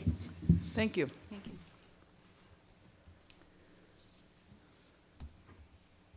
Any other public comment? Nicole, did you want to touch on a couple of those? Yeah, and so the stormwater issues, as I had mentioned earlier, they do have to do a stormwater plan as part of the use by review, and so we'll be looking at that. We do understand Dove Ranch's stormwater issues and do not want this to create more of a burden of those issues, so we'll be working closely with them. Until we see a plan, we can't really address what they're proposing, but I know they have an engineer that's going to be working on that. I don't know much about the fair share to alleviate stormwater. Again, I think we're going to try and make sure that they don't impact our already issues. So I guess that's something we'll have to I don't know the answer to that one or quite what that would look like. So isn't that why we're doing a analysis? I mean, we're doing analysis, so the fair share will be, everybody will have their fair share of stormwater management and the cost of that. Yeah, exactly. So they would be a use that if we had, the board just adopted an ordinance adopting a stormwater fee, an enterprise fund for stormwater, just like we do for water and sewer. And they would be a user, and they would be having to pay just like any other use in the town towards that. So I just don't know of anything additional we would do beyond what the town's doing as a whole. Church needs to annex. I mean, we've talked with the church. I don't think they're interested. They're not required to annex because this is already in the town limits. And so that's something that will, if the church does find interest in annexing at some point, they're eligible. So we'll definitely work with them on that. The other thing about the church though is they're a nonprofit essentially, so annexing really does not benefit the town in any way. So it would really just be if the church is interested in doing that. Let's see what else. The special accommodations that Brooke Smith brought up. Yes, so again, we'll be looking at lighting. We do have some lighting criteria in our code, so we'll be working with them to make sure they meet our code on lighting. I wasn't sure about that third one, easements. I just wrote easements on roads, and maybe she can kind of clarify for me. Can you go up here just to Get on the mic, yes. Thank you. Okay, so if there's like a roundabout or whatever accommodations need to be made for the roads, my driveway exits right at that same intersection. Right across from it. Yeah, so I'm just concerned about that. Okay. Yeah, and again, as we, there you have to do that traffic analysis. So until we understand more of what all that looks like, it's hard to answer some of those questions. So definitely at that next phase where we have a lot more of the engineering, we can provide better answers. But right now, we're definitely going to require the traffic analysis, and that'll help provide some of those answers for us on access. And then privacy fencing, again, where they're located, we're actually asking them to possibly fence because of everything around them. I know there's a house nearby, and so as we get more into the details of their plan, if we see that there might be an impact, then we'll probably work with have the neighbors work together, so the school and the neighbors and us, and try and come up with some solutions if we see there's going to be some impacts there. But again, until we have more of those specifics, it's hard to tell what those impacts will be. But we'll be looking at what those impacts and to the adjacent residential neighborhoods or properties look like. I think those were the only ones that were the concerns. That's what I have. Yep. Do you have any other, does the board have any other follow-up questions? I don't. So if the church is not annexed, the stormwater can work around that? Yes. Yeah. Okay, we good? Actually, I have one more question, Yep. sorry. I know so we have a lot of new development going on, and you have to go and pay something to the school district. How does a private school factor into So any it's of only that? residential. So if you're building a new residential unit, the assumption is you're going to be having some level of students, and I think it's like 1.5 students per household or something on average. And so they pay that fee because they're going to be putting new students into the system. School does not pay the fee because it's not a residential use, and No, they're but actually accommodating students. No, I'm not talking about the school paying fees. I'm talking about if the new development, are these students somehow included in that 1.5? Like, do they now have to also pay a fee to the Hope Christian Academy, Hope Community No. Christian Academy? That's only for public. Yeah, Only it's for the Okay, public sorry, that's school. what I meant, Yeah. it was public and private. Okay, Yeah. thank you. Okay, I'm going to close that public hearing, and we will we'll get Tom back in there. Tom, you can come back in for a minute. Tom left the building. We'll go ahead and open our second public hearing. Our Pine River Arts Special Events for 7/15 and 8/5. So, good evening. This application is for a special event liquor license for Pine River Arts to be held at Moody on Mill Street on July 15th from 6 o'clock p.m.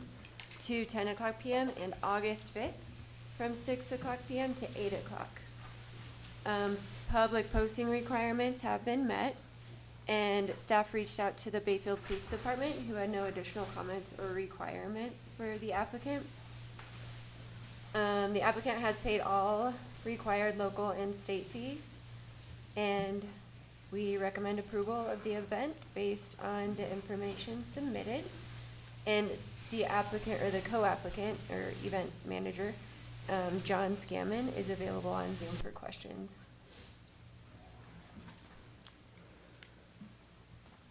All right. If you Board need. have any questions on that? No. would the applicant like to say anything about the events, or? Not unless you have any questions. Perfect. Yay, how about that? All right.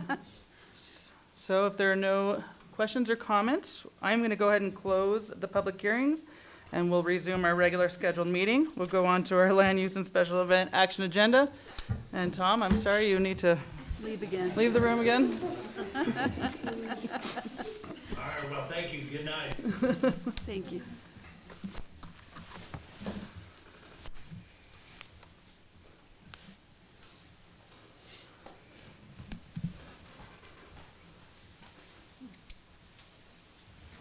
So, you know, I said it for the record in the planning commission meeting, I do live at 203 Dove Ranch Road. This is in my backyard. I also think that, you know, I think this is a great asset to our community. I think it's a perfect spot for it. I also have concerns that I have faith that will be addressed as the process moves forward. And, you know, traffic is a big one. I mean, that there's a bunch of happy kids in my backyard. It's not gonna hurt me, but, and I don't even like kids, but that's. But I just, you know, I think now's the time for us to discuss that. You know, if there's any other questions that the board has, this is our time. So just, you can either, I'm not worried about the children, having more children in our neighborhood. Dove Ranch is a great neighborhood. We have lots of kids already there, but my concern is 501. 501 is crazy. It's crazy. The speed on there is, just for your guys' sake, to, you know, push for CDOT to do something about that piece of it, just because it is not very safe. And there's a lot of there's blind spots as you come down there, because the speed limit changes from 45 to 35, and so you've got people that have been in the country, and they're doing 60 down those roads coming into Dove Ranch. Now, they know to slow down a little bit because police officers, they are on 501 They're right a lot there. of times. In fact, lots of people pull into Dove Ranch Road just to get pulled over. Sure, some of you have probably experienced that. But that's really my only concern. I mean, you know, a lot of the other things I think can be worked out in the process with the, you know, our Stormwater. conditions, stormwater, you know, fencing around the school to protect students, traffic analysis, you know. you know, and I know there was all that concern stuff. about lighting and stuff, and you know, because Well, this parcel is, It's Bayfield, they have it's to, on they Bayfield, have to abide follow our by code. those. The church is on county, I so they think- have different regulations. I think some of the concern can be because Bayfield's high school has those crazy lights when the football games are going, and it is very bright. From the schematics, there's not room for a football field. You got a basketball field, and I can't see those kind of Field, lighting basketball there. field. So, yeah. Basketball field. Yeah. Court, sorry, that's not court. Sports, you know. Sorry, I am not into sports. I like kids, but I don't do sports. Arts is more my field. But, you know, I can't see the lighting's gonna be an issue. So I don't have a reason why not to approve it. Does anybody else want to state anything for the record? Yeah, I'm 100% behind the school.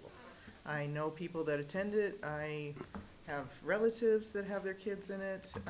100%. You have an amazing reputation in the area. So I want to be very clear about that. Since I've been a citizen of Bayfield, there's also been a reputation of that church putting an arena in there. And I'm extremely concerned about this being a gateway, should something happen with the church plans of this zoning changing. And I know I just asked the questions and based on that, but that is a concern for me in deciding this. Yeah, whole different process, whole different part. Yeah, I know it's a whole and different I process. I agree know. with that as well, because Because- I don't want one there. I live in Dove Ranch, and I wouldn't want an arena up there. But in the same breath, I also know we have processes in place that they would have to come before the board and ask For a reason. for us to do that. And if your board, I mean, I don't know if I would be on the board at that time, but if your board listens to the community, they're gonna hear they don't want it. If that happens, so, I mean, it'd just be something you keep your eyeballs on.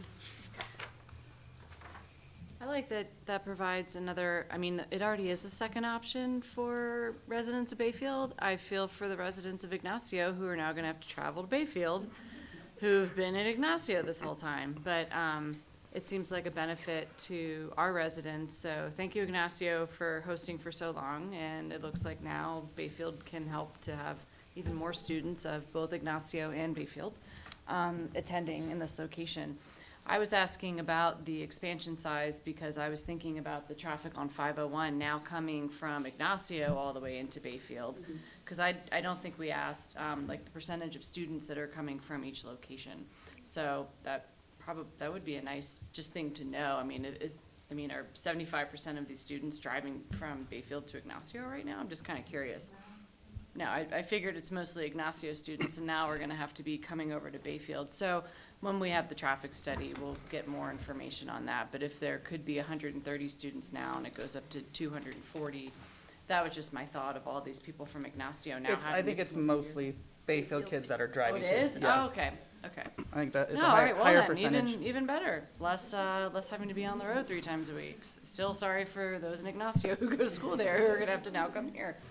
But, now, and I don't know what's gonna be on that land. I mean, if there's not gonna be residential there, I mean, it just seems like such a glorious space to look at. But I like the idea of this being another educational opportunity for, students at Bayfield that public school might not be for them. So I'm for the school being there. Kyle, anything you wanna say or add? Yes, you know, I know a lot of people personally that elected a few years ago to go to this school. You know, it was an option, but I think it's become far more than an option for some of those people. It's a home, you know, and you know, having those conversations with people in the community, I know that it's a great thing for you guys and your family. And so to give you, you know, the ability to have something permanent, because it seemed like it's been a little bit unsettled at the Ignacio facility for some time, and that assurance that you've got a permanent home, I think would be a great thing. I'm 100% on board with the school being here. The thing that I would like to address is that from a zoning perspective, right now, we have 600 homes approved. At our current maximum build-out capacity, if we had all curb and gutter done from historical measures looking at Bayfield, if we built 40 homes a year, we have 15 years of potential supply. We have a lot of homes to build. So while I know that this is zoned residential, it's not going to hurt our growth and everything that we've already approved with our parks and recs and those, you know, park and lieu fees, the impact fees. So I'm far less concerned about the residential rezoning of this parcel because we have so much other opportunities for people to come into this community. And so I think that this is a perfect application for the school, and I fully support it. With that being said, if there's no further comment, I would entertain a motion. Madam Mayor, I'd like to make a motion to approve ordinance 491 regarding the Pine Valley Foursquare Church rezone for Hope Community Christian Academy with the following findings and conditions, findings A through C and conditions A through D. Including, Did I miss one? Including number 5? yeah. Including number 5. Where did they did that way? So there are 3 findings and 5 conditions. Is that what your motion entails? Yes. Okay. Somebody put a 5 next Yeah, to, sorry. instead it should have been E. an E, A through E, conditions A through E. But it says 5. Did I put a 5? Yeah. Do we need to restate that? Are we? I think it's clear, again, there are 3 findings that Yes. are the option and My- 5 conditions. My request for approval has 3 findings, A through C, and 5 conditions, A through D and 5. Well, A through E. A through E. Well, I was just being clear because it I has had a the 5. conditions 1 through 5. Yeah. I was so- trying to keep them Oh. separate from the findings. The findings were A, B, and C. and Oh, so you conditions want to were 1 through renumber all 5. those Okay, 1 through so 5. conditions 1 through 5. Thank you. All right, we have a motion on the floor. We'll get there. Somebody needs to Do I get a, play with their do I have a word program second? a little. Second. All right, we have a motion and a second. Any further discussion, last minute comment for the record? Roll call, please. Trustee Cesaro, Yes. trustee Harts, No. trustee Moreland, Yes. trustee Wolf, Yes. Mayor Tarkington. Yes. All right, if you want to leave, I'm going to let you all leave. We still have a doozy of a meeting. I appreciate all of the public input, your involvement, being here. Thank you. We hope And to if see you at more, haven't signed in, please sign in. especially you. Send Tom back in.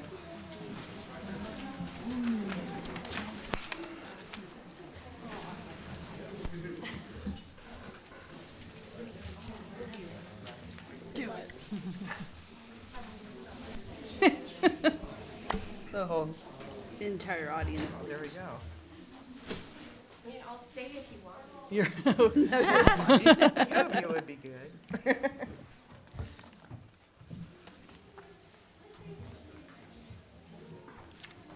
did we lose Tom again? He's trying to come in. Hit a blockade there. Sorry, I had to wait for everybody to leave. I know. I was like, these guys don't want to stay. All right, we're moving on to our Pine River Arts special event. I mean, if there's no questions, comments, or issues, I would entertain a motion.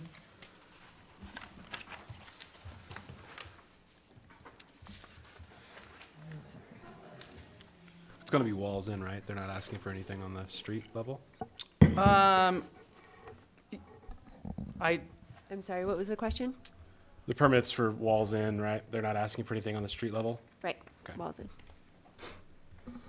May I ask a question? So every time they would like to do an event with alcohol in that space, they're going to need to come to us for, If it's for profit, yeah, if it's for Okay. sale. For And profit. it's a public invitation. That's the key. okay, thank you. It's a I was private like- event. okay. Yeah, it's a private event, it's completely different. Thank And you they're for not the selling it for clarification. profit. I know we've discussed this before, private and public, and I clearly forgot, so, thank you.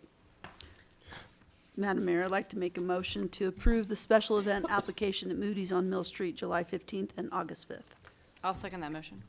All right, roll call. Trustee Cesaro, Yes. trustee Harts, Yes. trustee Moreland, Yes. trustee Wolf, Yes. trustee Ah, Yay. Mayor Tarkington. Yes. All right, resolution 566, the building permit fees. There were a few changes. I think this is the one this one is just exactly at the work session. So this one's, Yep. Oh, okay. we had a chance to look at this and so if you have any questions about that, Madam Mayor, I'd like to make a motion to approve Resolution 566, building permit fees. Second. all right, any further discussion? Roll call. Trustee Cesaro, Yes. trustee Harts, Yes. trustee Moreland, Yes. trustee Wolf, Yes. trustee Ah, Yay. Mayor Tarkington. Yes. All right, resolution 567, land use fees. And I think there was one change that you made from the work That's the one. session to this night. Yeah, so from the work session to this, I originally had dropped the site plan deposit to 500, but there's a lot of work, especially for our engineers that go into the site plan review, so I'm just asking to keep that at 1,000, which is what it is right now. Which you mentioned that on the last meeting, too. Yeah, otherwise, everything that was proposed at the work session is reflected on this. All right, Madam Mayor, I'd like to make a motion to approve Resolution 567. Second. all right, roll call, please. Trustee Cesaro, Yes. trustee Harts, Yes. trustee Moreland, Yes. trustee Wolf, Yes. trustee Ah, Yay. Mayor Tarkington? Yes. All right, our financial action agenda, there's no public here to input, so. Well, and part of the discussion was in your financials, I was asked to do the Intrify, and I did get some quotes. I got some quotes in Bayfield and then quotes from banks that are outside of Bayfield. Just want to make sure that you understand that if we got an Intrify in Ignacio or Durango, there's a check scanner so we can scan checks, but cash is the one thing I would have to send staff, or staff would have to go to Durango to deposit. So before I go any further, for the 18th of July meeting, I just want to make sure that I'm just going to bring Bayfield banks. And, you know, if you decide you don't want to go that direction, we'll consider this again. So just FYI. So me personally, unless it's benefiting you on a interest rate place, I don't think Intrify is worth it. You're covered regardless because they are required to cover you with collateral. So it's not like, you know, a regular consumer account or a regular business account. This is public funds. So it's a completely different animal in the banking world. And they're required to have that collateral. I just wanted to make sure they had it. You know what I mean? That they confirmed to you that they had that. Yeah, they have the collateral. It's the bank outside of Bayfield that staff would have to go deposit cash. And I think only if it benefits the town with the interest that we should switch or go outside of town. Okay. All right. Well, if it doesn't benefit us, then there's no purpose in it. Okay. That's my personal opinion. Is there gonna be that much of? So cash should not be sitting around here at town hall, and that's my concern, is that we could make daily trips to another town. I mean, I think that's a waste of time. I think so too. Yeah, keep it in Bayfield. Checks can be scanned. There's all kinds of new technology that you can scan them and deposit them. I mean, most of us are depositing our own checks with our phone these days. It's depositing cash and getting, you know, obviously we'd probably go to a local bank even if we're not the customer and get, you know, petty cash. But my concern is that we would be sending staff, or somebody would have to go to Durango or Ignacio on a regular basis. No. Seems like a waste of time. Yeah. Kathy? Really? It's my turn? You've been waiting all night for this. I waited all night, and mine's not very exciting. So at the end of May, we're at 41% of the fiscal year, which is 2/3 of the way through the second quarter of 2023. And budget season is right around the corner. In the general fund, county and city sales tax are continuing to come in strong. Just remember that those funds are 2 months behind. We did receive another payment of property taxes, and we should receive the majority of the remaining taxes this month.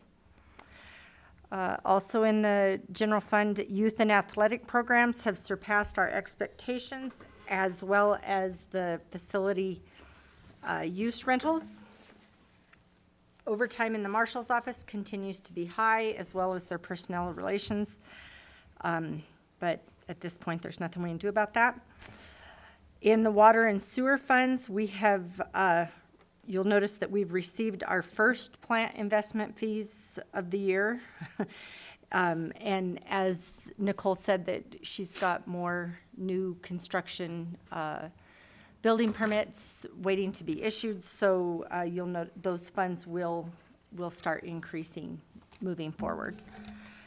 And interest in all the funds has way exceeded our expectations. This month's total interest collected was $43,994.08. So interest is doing well. And all the other funds are trending as expected. So there's nothing exciting. I did Unless you have notice questions. sorry, Jeremy, sewer collection and treatment's at 65% already for the year. Are we kind of paying attention to that number? Okay, just want to make sure we're paying attention. That trajectory's going the wrong direction. Dang it, Jeremy.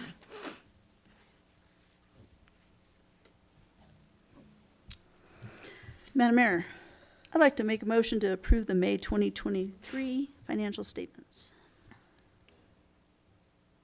I'll second that. All right, we have a motion and a second. Any further comments? Roll call. Trustee Zazzaro? Yes. Trustee Harts? Yes. Trustee Moreland? Yes. Trustee Wolf? Yes. Trustee Ah? Yay. Mayor Tarkington? Yes. Sales tax report. So these are pieces we're keeping attention to. We are starting to fall a little bit in Bayfield sales tax, still up in the La Plata County sales tax that we receive. So the sales tax that goes to the street fund and the capital improvement fund, that's going to be down a little bit. And then, of course, the La Plata County sales tax, our share, and Bayfield all go into the general fund, or that third of it goes into the general fund. So just things to keep an eye on. And it looks like our retail is where we're down. So. Not surprised, things are getting expensive. So we technically had a shoulder season, a little bit of one. It'll come back. All right, moving on to unmarked law enforcement equipment. Yes, we recently bought 2 vehicles and we're in the process of trying to get them outfitted. The cost of the vehicles were more than expected from the 2023 Ford stopped making fleet vehicles. Can you hear me? Or? It's just not recorded. Oh, I was talking loud enough, but all right. The microphones are not good. The vehicles that we did purchase are the Ford F-150s, and they were more expensive than state bid vehicles because Ford completely stopped building all fleet vehicles. They stopped about 4 or 5 months ago, and they have no plans on building any more this year. And I talked to a couple agencies. They don't think they're going to build any next year. Wow. So the vehicles are, the trucks were $52,000. I think the estimate for the Ford Explorers was between $39,000 to $43,000. Can't find them anywhere. I actually looked all over the country. I had contacts in other states, and I tried to get other builders to see if they can find them for us. I found one. They wanted to sell me an Explorer at 60 grand with nothing in it. So the budget we had for the vehicles was met with the purchase of the 2 vehicles and outfitting of the marked unit that's going to be going on the road as soon as we get all of the other projects done for it, because we are going to reach out to schools to have them design our new logos, if that's all right with you guys. So we're going to have the kids get involved. How fun. The only vehicle that's not going to have money for is the unmarked unit. And this is the one I usually drive to all the scenes or wherever I got to go. It's staying unmarked because the previous Marshall had an unmarked. But it's being built in a way that as soon as we're able to find a cheaper vehicle for me to drive, all I have to do is buy a cage for it, and that's it, and go on the road for patrol full-time. Okay. So this is the reason why it's being built like this right now. And the half cage will cost us right around $2,500 to install, and then it'll be perfectly outfitted for a marked unit. Oh, well, then we just got to put the stickers on, but it'll be a patrol unit then. So this is what the cost is for that to be built, and then it'll be next year when we have money in the budget and we can transition, we can take that money and put it into that rest of the truck to put it on the street. So where the $10,779 is going to come from, first of all, we are selling vehicles. I'm not really sure what we're selling. The 1986 Hummer that we had parked over there, it used to be a Marshall vehicle. We're selling that. We do have a reserve on it, I think. 15,000. 15,000. And then we have a Dodge Durango that we just hope sells. For $1,000. So that could be basically revenue to cover that extra $10,000. That's over the $120,000. The equipping the one vehicle and purchasing the vehicles was just under $120,000. So the rest of this $10,000 was not budgeted, and so we need to come back to you for that. Or with the Little Pine restrooms basically on hold until we start working on the 2024 budget. That could be, that was $120,000 that we budgeted there. You know, it's something that you could consider using that portion of that capital improvement. It's all in the general fund. So it's covered. We have It's in there somewhere. Okay. Any Well, you questions? knew I asked, so No, I know. They gave me the answer. I didn't even have to ask. Yay. All right. I would entertain a motion. Is this a motion to pay the invoice? I would or- make a motion to approve the, if you're in favor of approving the $10,779.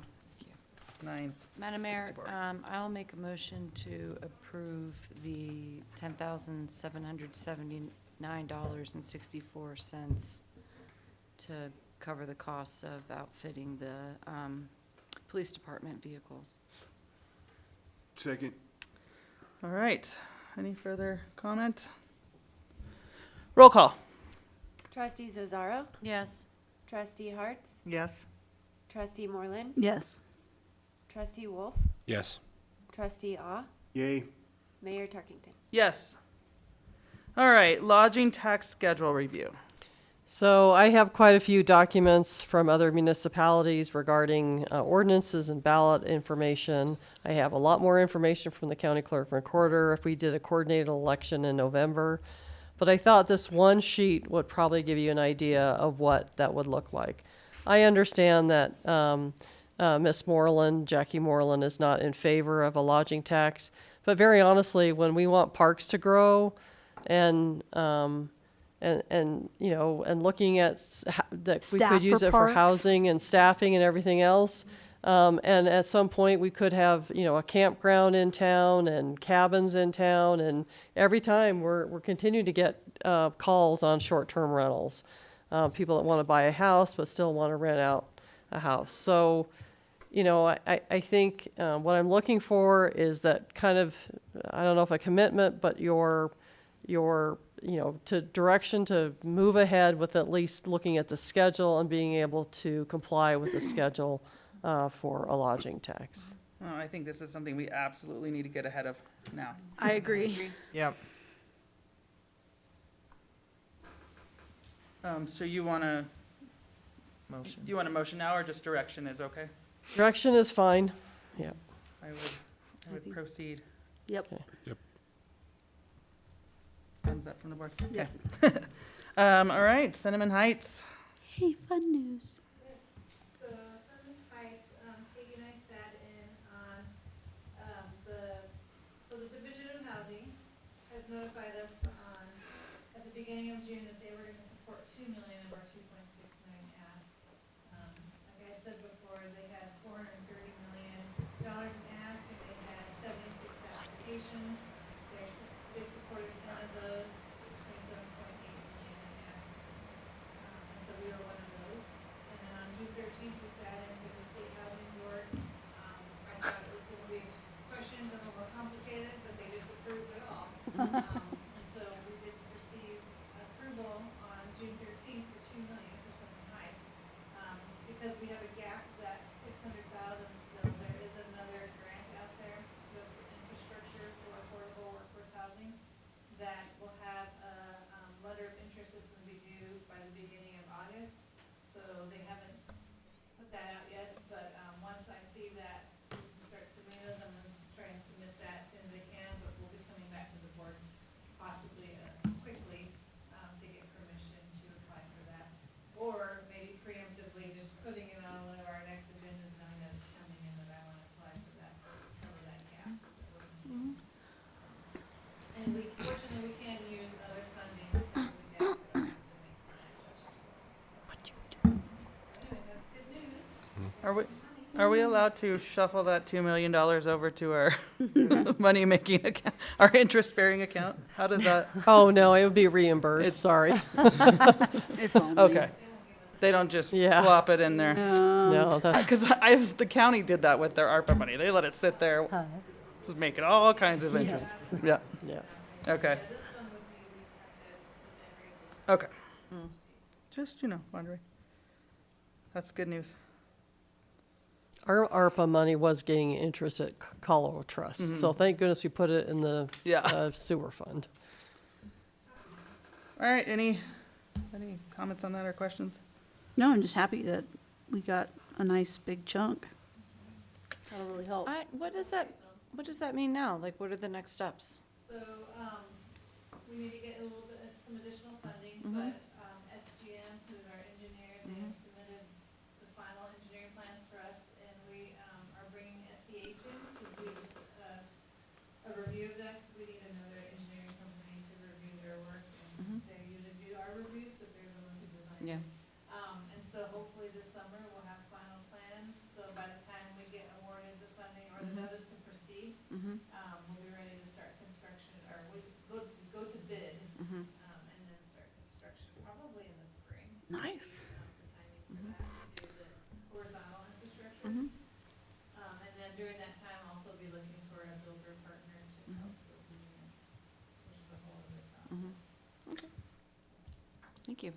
But, you know, as with the CDOT state funding, it's taken a year to get $30,000, so, I mean, our hope is this will move faster than that. Mhm. with the notice to proceed. Have you guys thought more about how we want to allocate those properties and whether or not we're What do you gonna, mean allocate?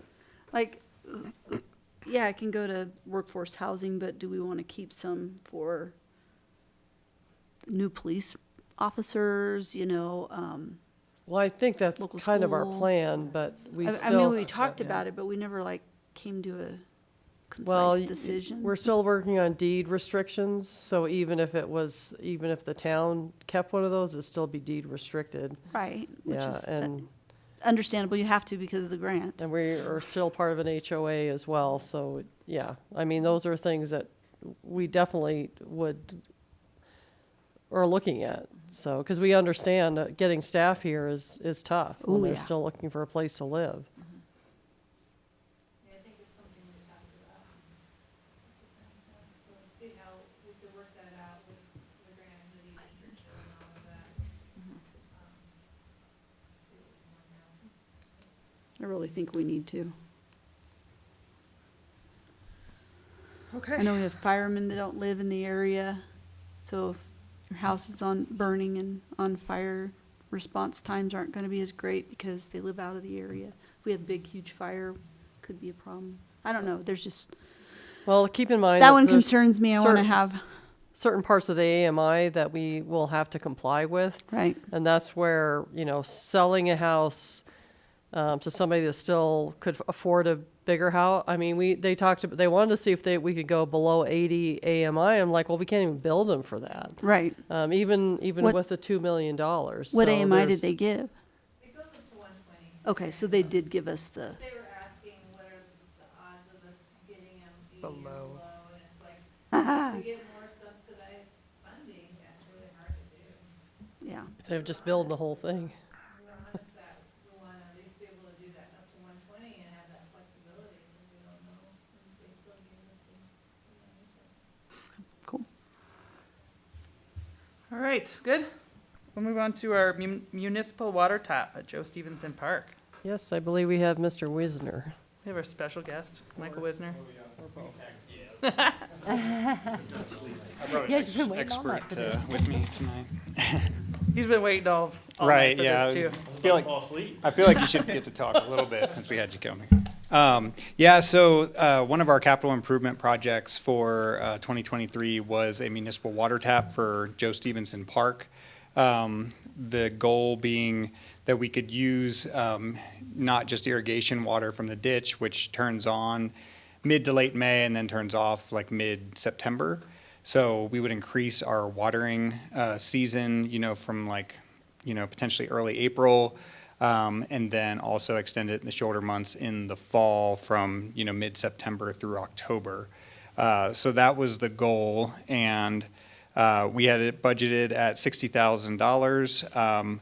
Michael assisted us in coming up, along with SGM, our engineer. They looked at the project, came up with a design and then also a budget, which we're anticipating at $59,400. We were able to stay just within our original budget.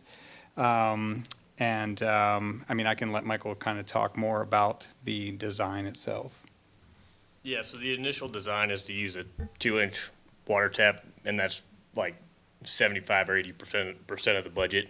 It's $42,000, I think, just for the tap, plus maybe $15,000 of labor or plumbing materials.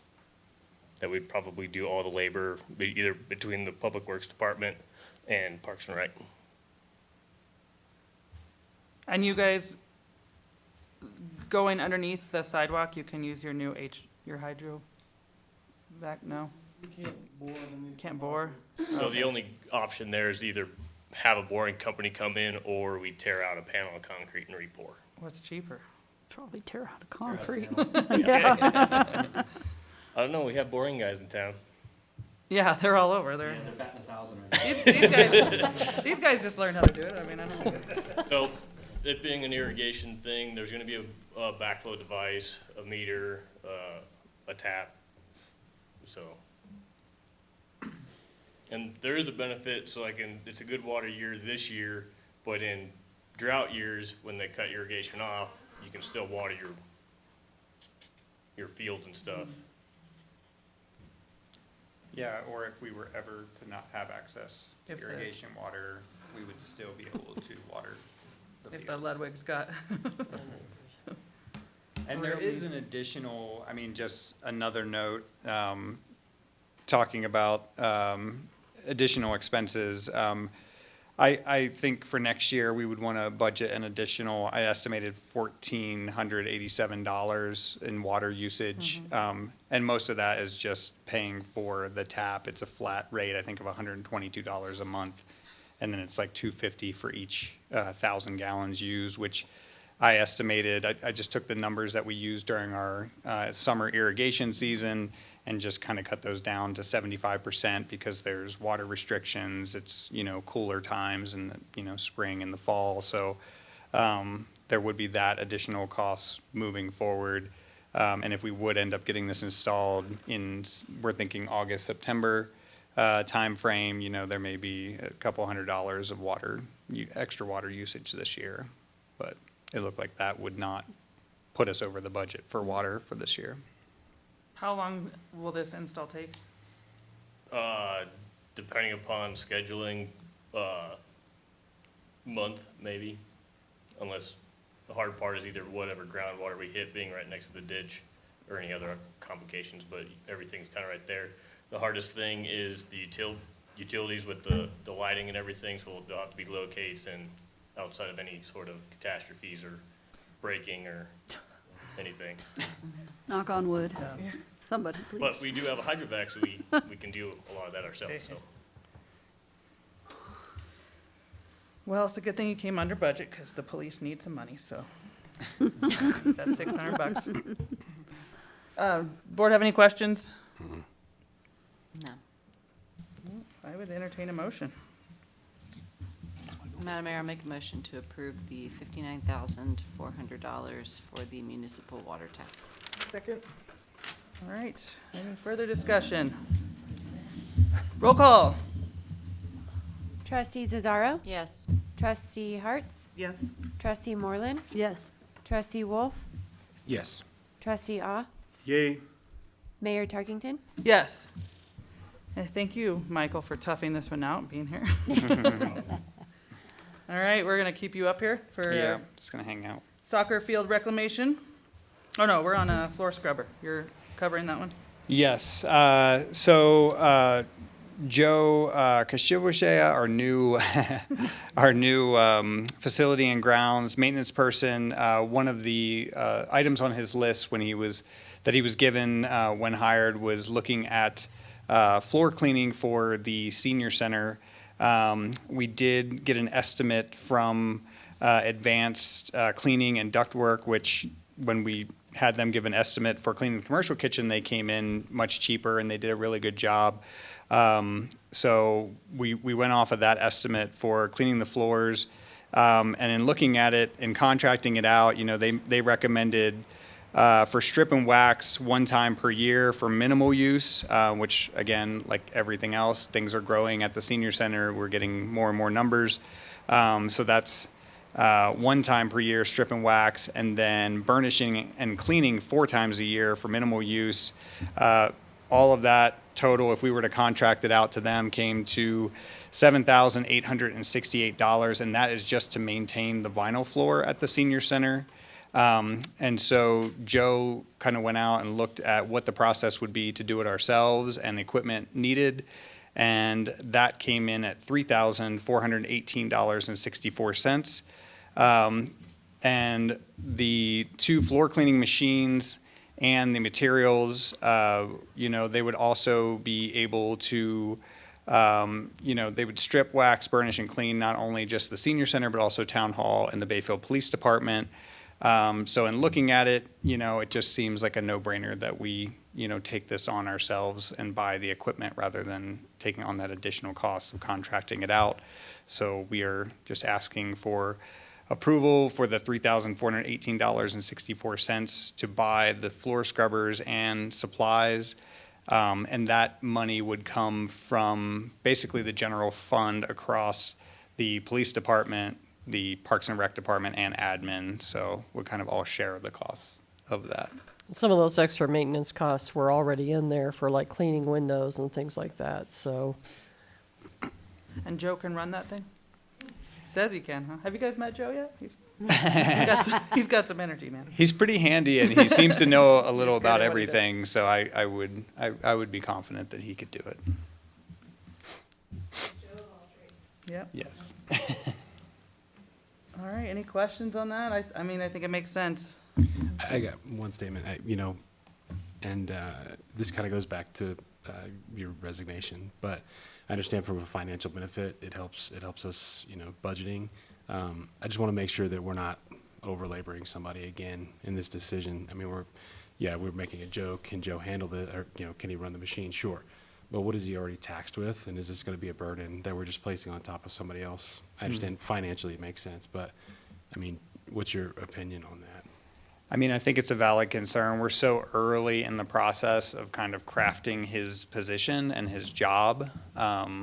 It seems like his list is growing by the minute. I think that is a valid concern.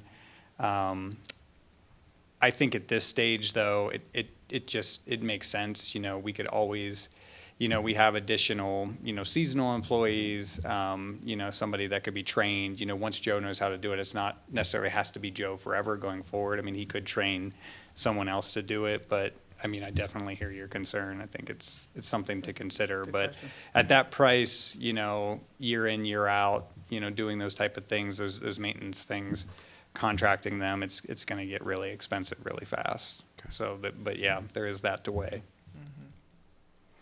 Is this the type of machine that a minor over the age of 16 could use? Yeah, as long as they're over 16, because that was Right. something I discovered with hiring a park seasonal, is that they're not supposed to be, running Machine mowers operated. and trimmers, anything, motor driven if they're under 16, so.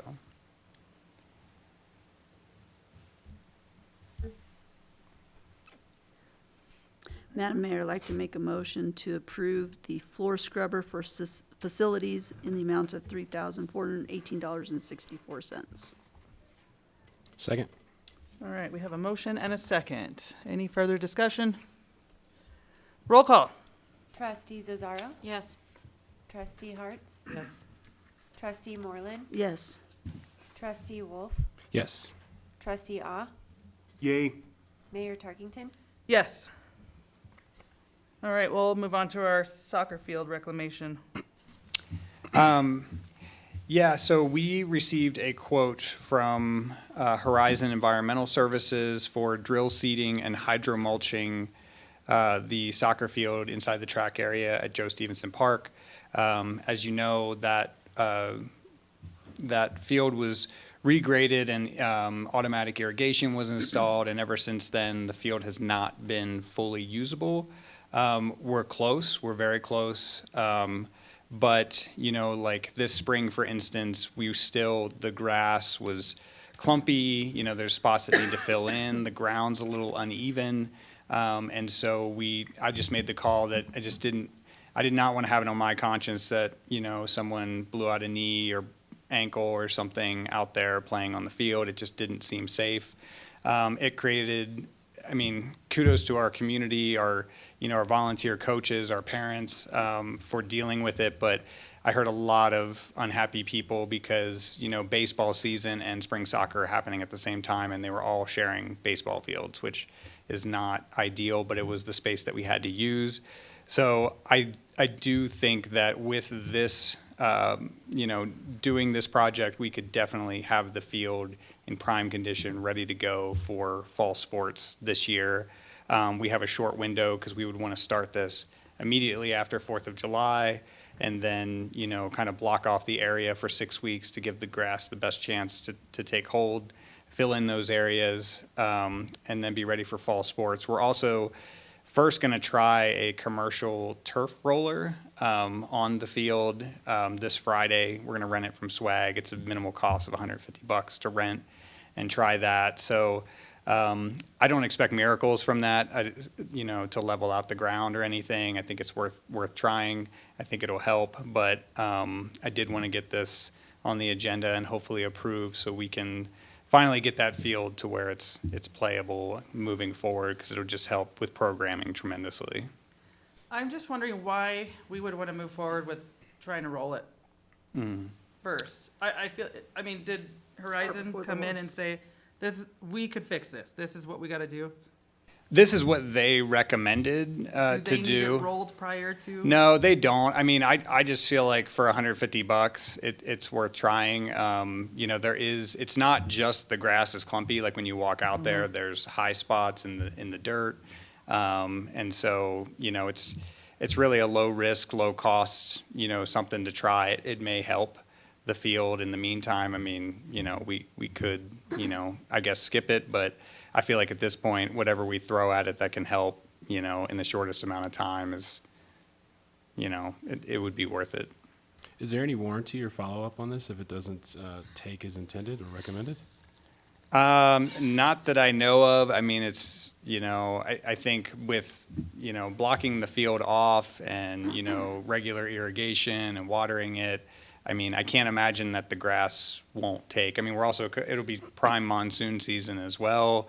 So hopefully if the rains come, I mean, that's what helped last year. I mean, I think when I was getting ready to start, actually it was kind of earlier before I started, that field was in really bad shape. It wasn't even close. And by 4th of July, because of the rain that we got, pounded in June, it was looking really good. I mean, if you see that field from a distance, it looks really good. But when you walk out on it and you're thinking about playing and cutting and, soccer or whatever, it's not quite there yet. So I don't think there's a warranty on this. I mean, that's something I could certainly ask them.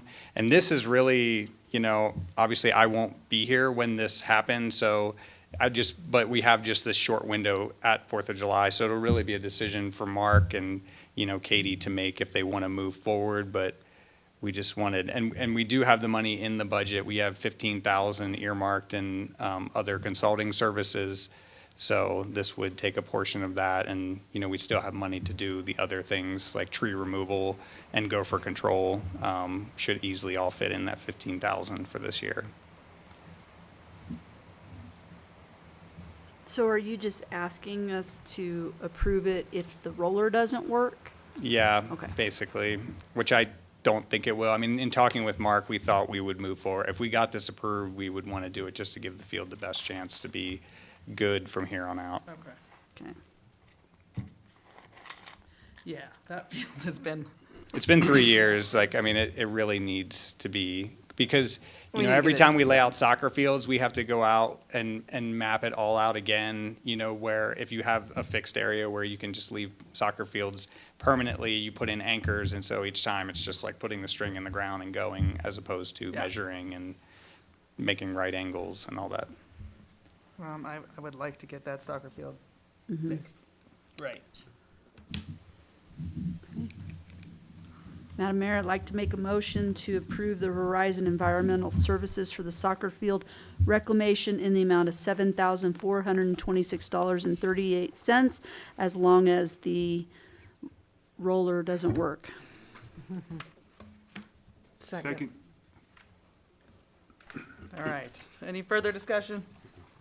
Roll call, please. Trustee Zazzaro? Yes.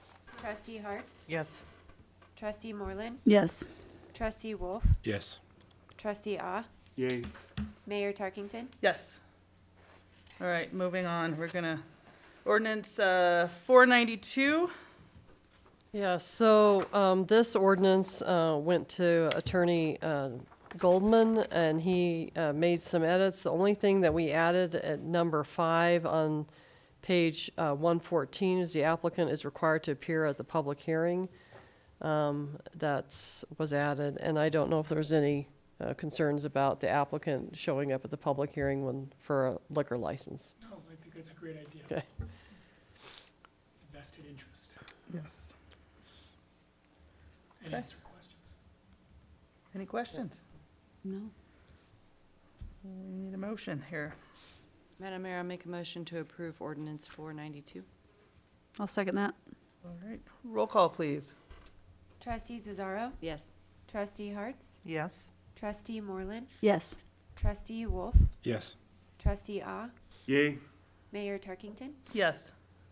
All right, moving on to ordinance 493, court costs. So this in here is the revision, probably number 3, and I don't know if maybe it's just a time to maybe table this until you've had a better chance to review.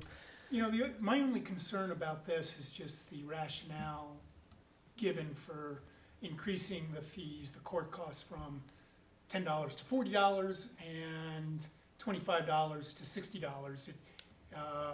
I'm wondering if that's just something that a lot of other municipalities have done, and if there is some sort of nexus between what a litigant is paying and what our costs are, our municipal court costs are. So I think we should just be prepared, if we're gonna raise those rates, that we're prepared to justify them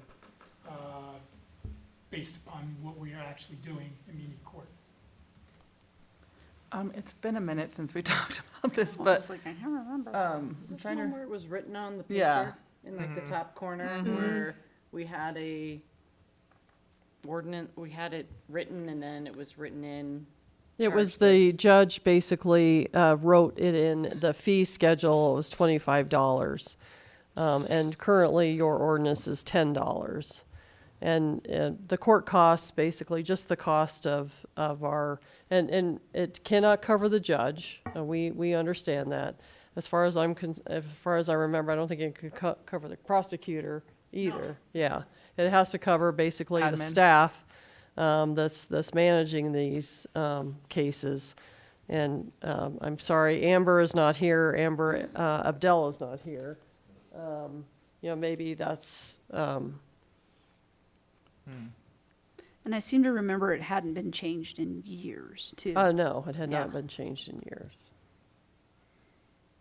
I mean, when we break down what staff time costs, I think it's in line with everything we've been talking about. I don't have a problem with raising that up. It's just kind of the price of doing business, right, these days.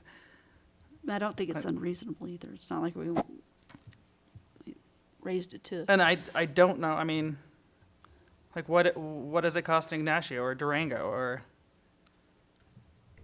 They're in line with the same, what we're gonna be doing, what we're proposing. Okay. Ignatius the same, Pagosa's the same, and then we went to Mancos and Granby and all those, and they're a little bit above us. Oh, so we, Our proposal is less than others. okay.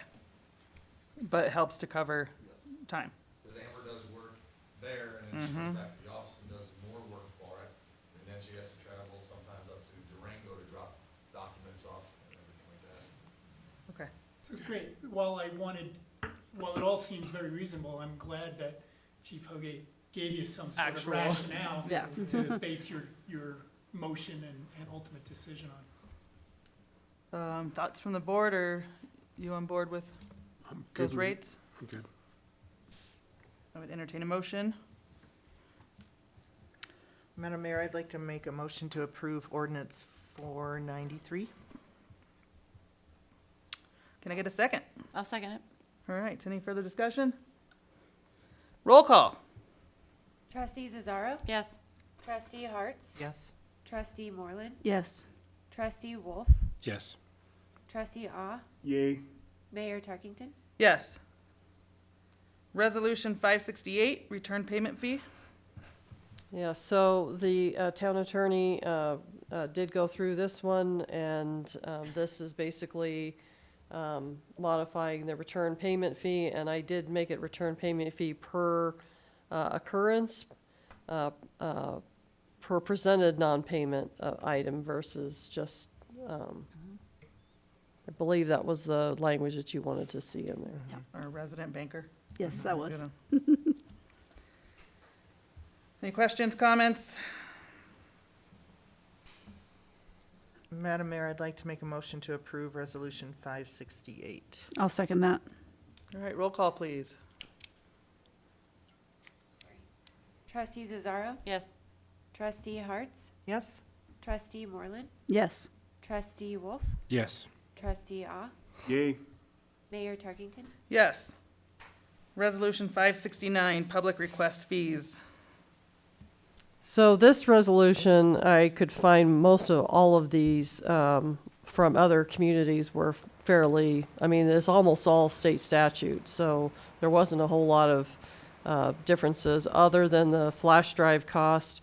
You know, if somebody wants something, we will not take their own flash drive. We will actually take a brand new flash drive out of a package if somebody actually wants files downloaded on a file. So, and that's just the cost of, you know, going to Walmart and buying a whole bunch of flash drives. It doesn't happen very often anymore, but there are times that we can't get everything in an email, so.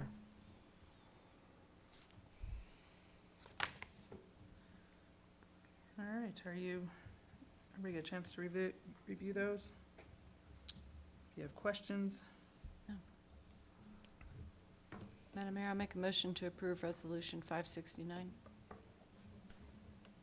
Second. All right, roll call, please.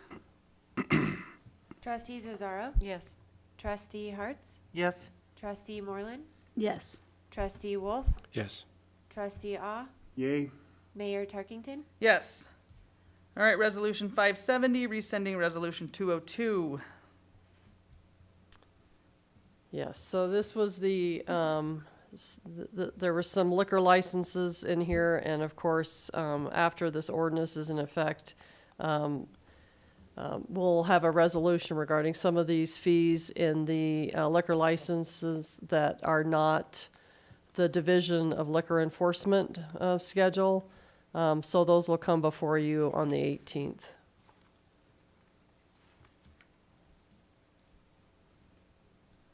Okay, questions, comments?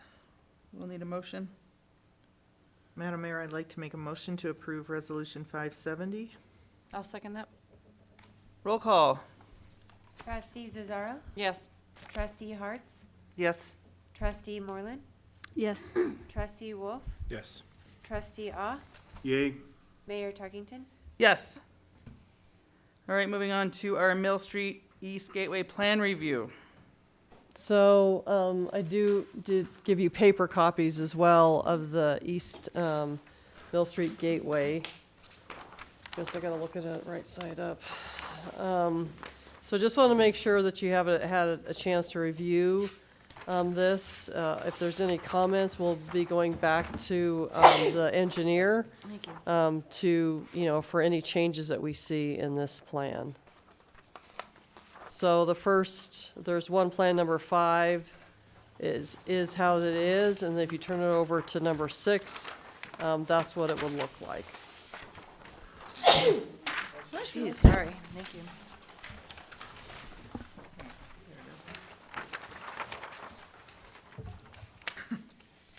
A long night. Hang on, folks. A little bit longer. What? No, that's. I'm just wondering about that. Tom, you had questions about that, that corner with reinforcement or retaining wall? Yeah, I was looking at it now.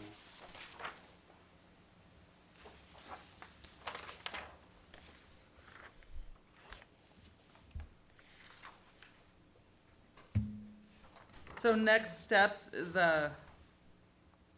what is our next step on this? I'm Nicole. I think you're meeting, are you conversing with the engineer on this?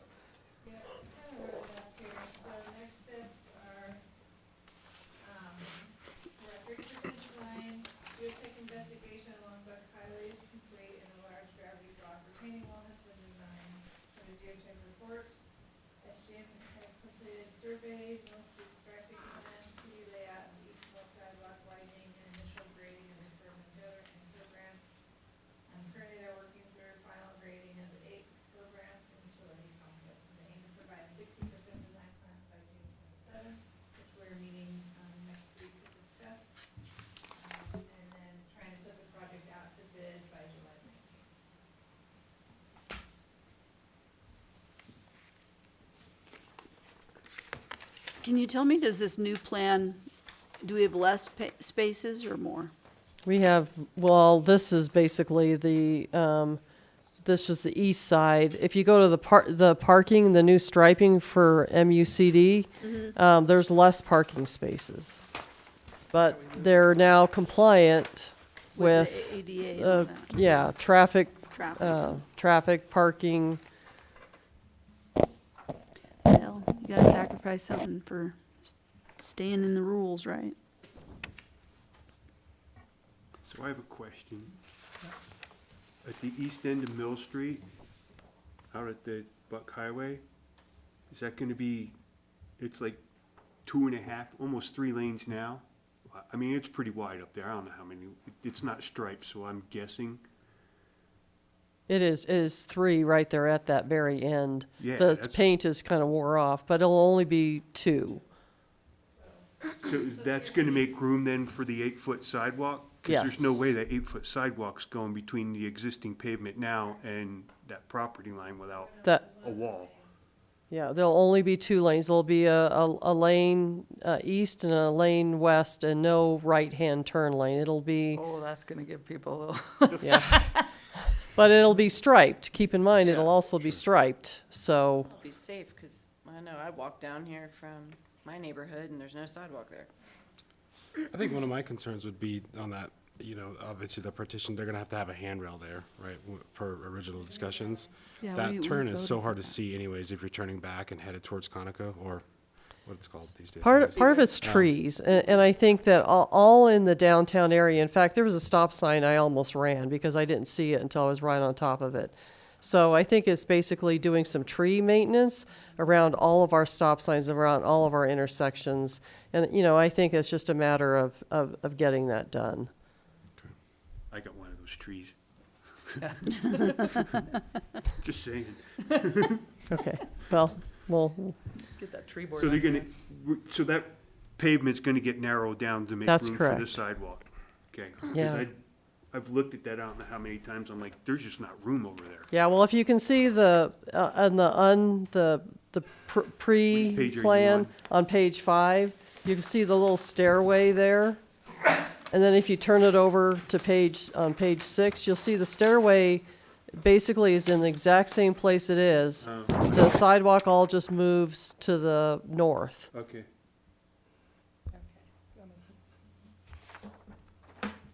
Yeah, that sidewalk, or that stairway's right where it's really steep at. Right.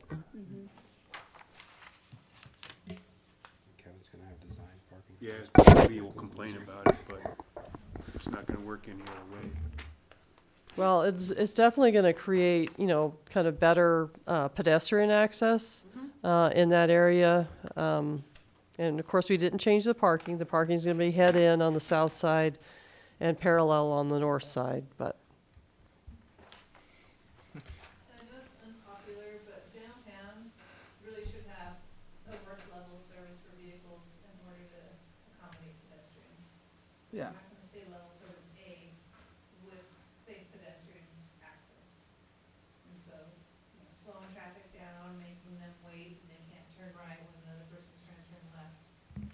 Boo-hoo, It right? improves the pedestrian, not just access, but the pedestrian's feel of wanting to be downtown, the Right. comfort level of that pedestrian. Mhm. on the sidewalk. Nicole, is there any plans, I mean, it's a little bit beyond this scope, but the crosswalk that goes up to Foxfire, I know that we don't own it beyond there, but is there anything for any type of signalized lighting at there, even for just a pedestrian, like similar to what they have at the schools by the We could, but they have the amber lights that are motion detected. Of course, every deer that walks out there is gonna have it set off. But that's something that we could, I mean, I was thinking even on 501 for Pine Valley, they use those mumble strips basically in the street to slow people down. That could be something else that you look at a better defined pedestrian crossing right there. Yeah. Even looking at kind of like we have right here, Bayfield Parkway and Mill, where it's just flashing that shows that. Right. Something's changing there. Be cautious. Yeah. I know that that's a difficult one because we don't own past, on the east side of Buck. I think we've talked about it. At some point, staff might recommend we take over the trail. Staff has recommended that. We might recommend it. Yeah. Well, we'll go again. That trail's dark at night. So what do you need from us, Katie? Just Well, I just want to make sure you're not opposed to anything that you see here. Keep in mind that when Nicole talks about pedestrian access, less parking spaces does improve pedestrian access and walkability. I was going to send this out to the businesses down there and to Miss Catherine Hilton as well, or her kids, to make sure that they see this as well. But anyway, just make sure it's really your decision, not the community. I think it's great, honestly. I think it'll improve the aesthetics of downtown. And, I mean, Mill Street is, the way I view Mill Street, it's supposed to be a place where the community can go and walk down it and, hopefully someday go into all the little shops and, be very vibrant and having that walking community and outdoor community versus, your vehicles. So I don't see a problem with losing 1 or 2 spaces. I don't think it's really gonna make that big of a difference. You can't even tell half the time where you can park and what is a space. And so sometimes people take up those 2 spaces anyways. the big trucks going Yep. Yeah. They're like, I don't see a line. Let me go right in between. You just have to park in those blue spaces. Right. Or that. Yeah, so we'll just roll into our striping plan. Yeah, so the striping plan, basically, that's also to MUC traffic control devices. And we're going to lose some parking spaces, basically, throughout Mill Street. However, that will make it safer to make a turn onto Mill Street when, especially on the south side where there's head-in parking. So you may remember, some of the triangles we looked at if we had switched parking. Well, now we're going to keep the head-in on the south side, and so that means that there's going to be we're going to lose some spaces. But it basically keeps that, it's a safer area and slowing down. And by the way, I did not want people to walk out on Mill Street to get run over to slow people down. Typically, design slows traffic down more than a speed limit sign, so. I saw a good one down there today. This guy he turned up there, here. He went around the corner and he was flying, and I was down by Blue Sky, and there was somebody backing out of a spot, and I swear he was gonna rear end him. Yeah. I mean, he was every bit of 40 or 50. He slammed on his brakes, put skid marks down. I'm just laughing at him.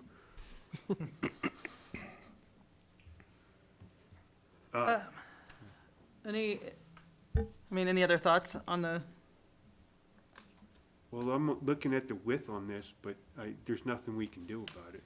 But I always see delivery trucks out there dropping off to restaurants, whatever, well, even the dog place and whatever. Just, I don't know. be nice So- if we could do something with that, but I don't have any good ideas. So, in the other community that I worked in, we reduced the streets and made nicer bump outs and sidewalks and everything else. And, you know, the delivery trucks learned to start parking on side streets, like Church and Pine and Pearl, and where traffic is slower and they can go around them. But, you know, the thing is that, yeah, they do park right in the middle, but eventually they're gonna have to learn they're gonna have to park in a different place. If we do that central area and widen those sidewalks and decrease that lane a little bit, they're gonna have to park in another location. Right. And they do figure it out. I mean, Yeah, they're they'll getting paid to deliver, not, Right. Not for the convenience of Yeah. parking right in front of the door. yeah. I mean, it's still going to be way better than some of those places they have to get into in Durango, so. Yeah. Mm-hmm. Yeah. There's alley access, not all, but a lot of the businesses.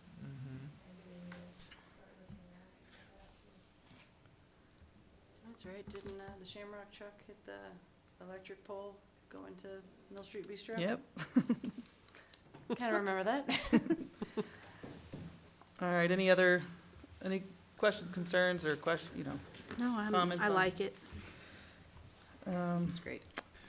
All right, well, you have your upcoming dates of interest. If you have any to add to that. What? We will be at We need CML. more. Yeah, something. We do have the luncheon. Might Yeah, you add it? so we're going to thank Ryan for his service with the town on the 29th, and I have a feeling we're going to have a nice little barbecue at the water plant. So if you haven't been to the water treatment plant for lunch on the 29th, come on up. All I have right. to work. All right, guys. Sorry that took so long. I will adjourn. It is now 9:13. Whoa, I tried to get out early. So we're gonna move that one session to 6, then, right? Yeah, 25th? I think so, because What did we say, we were gonna add something to it? the organizational chart of staffing. So go 6 PM on that. Katie, did you want to move that work session to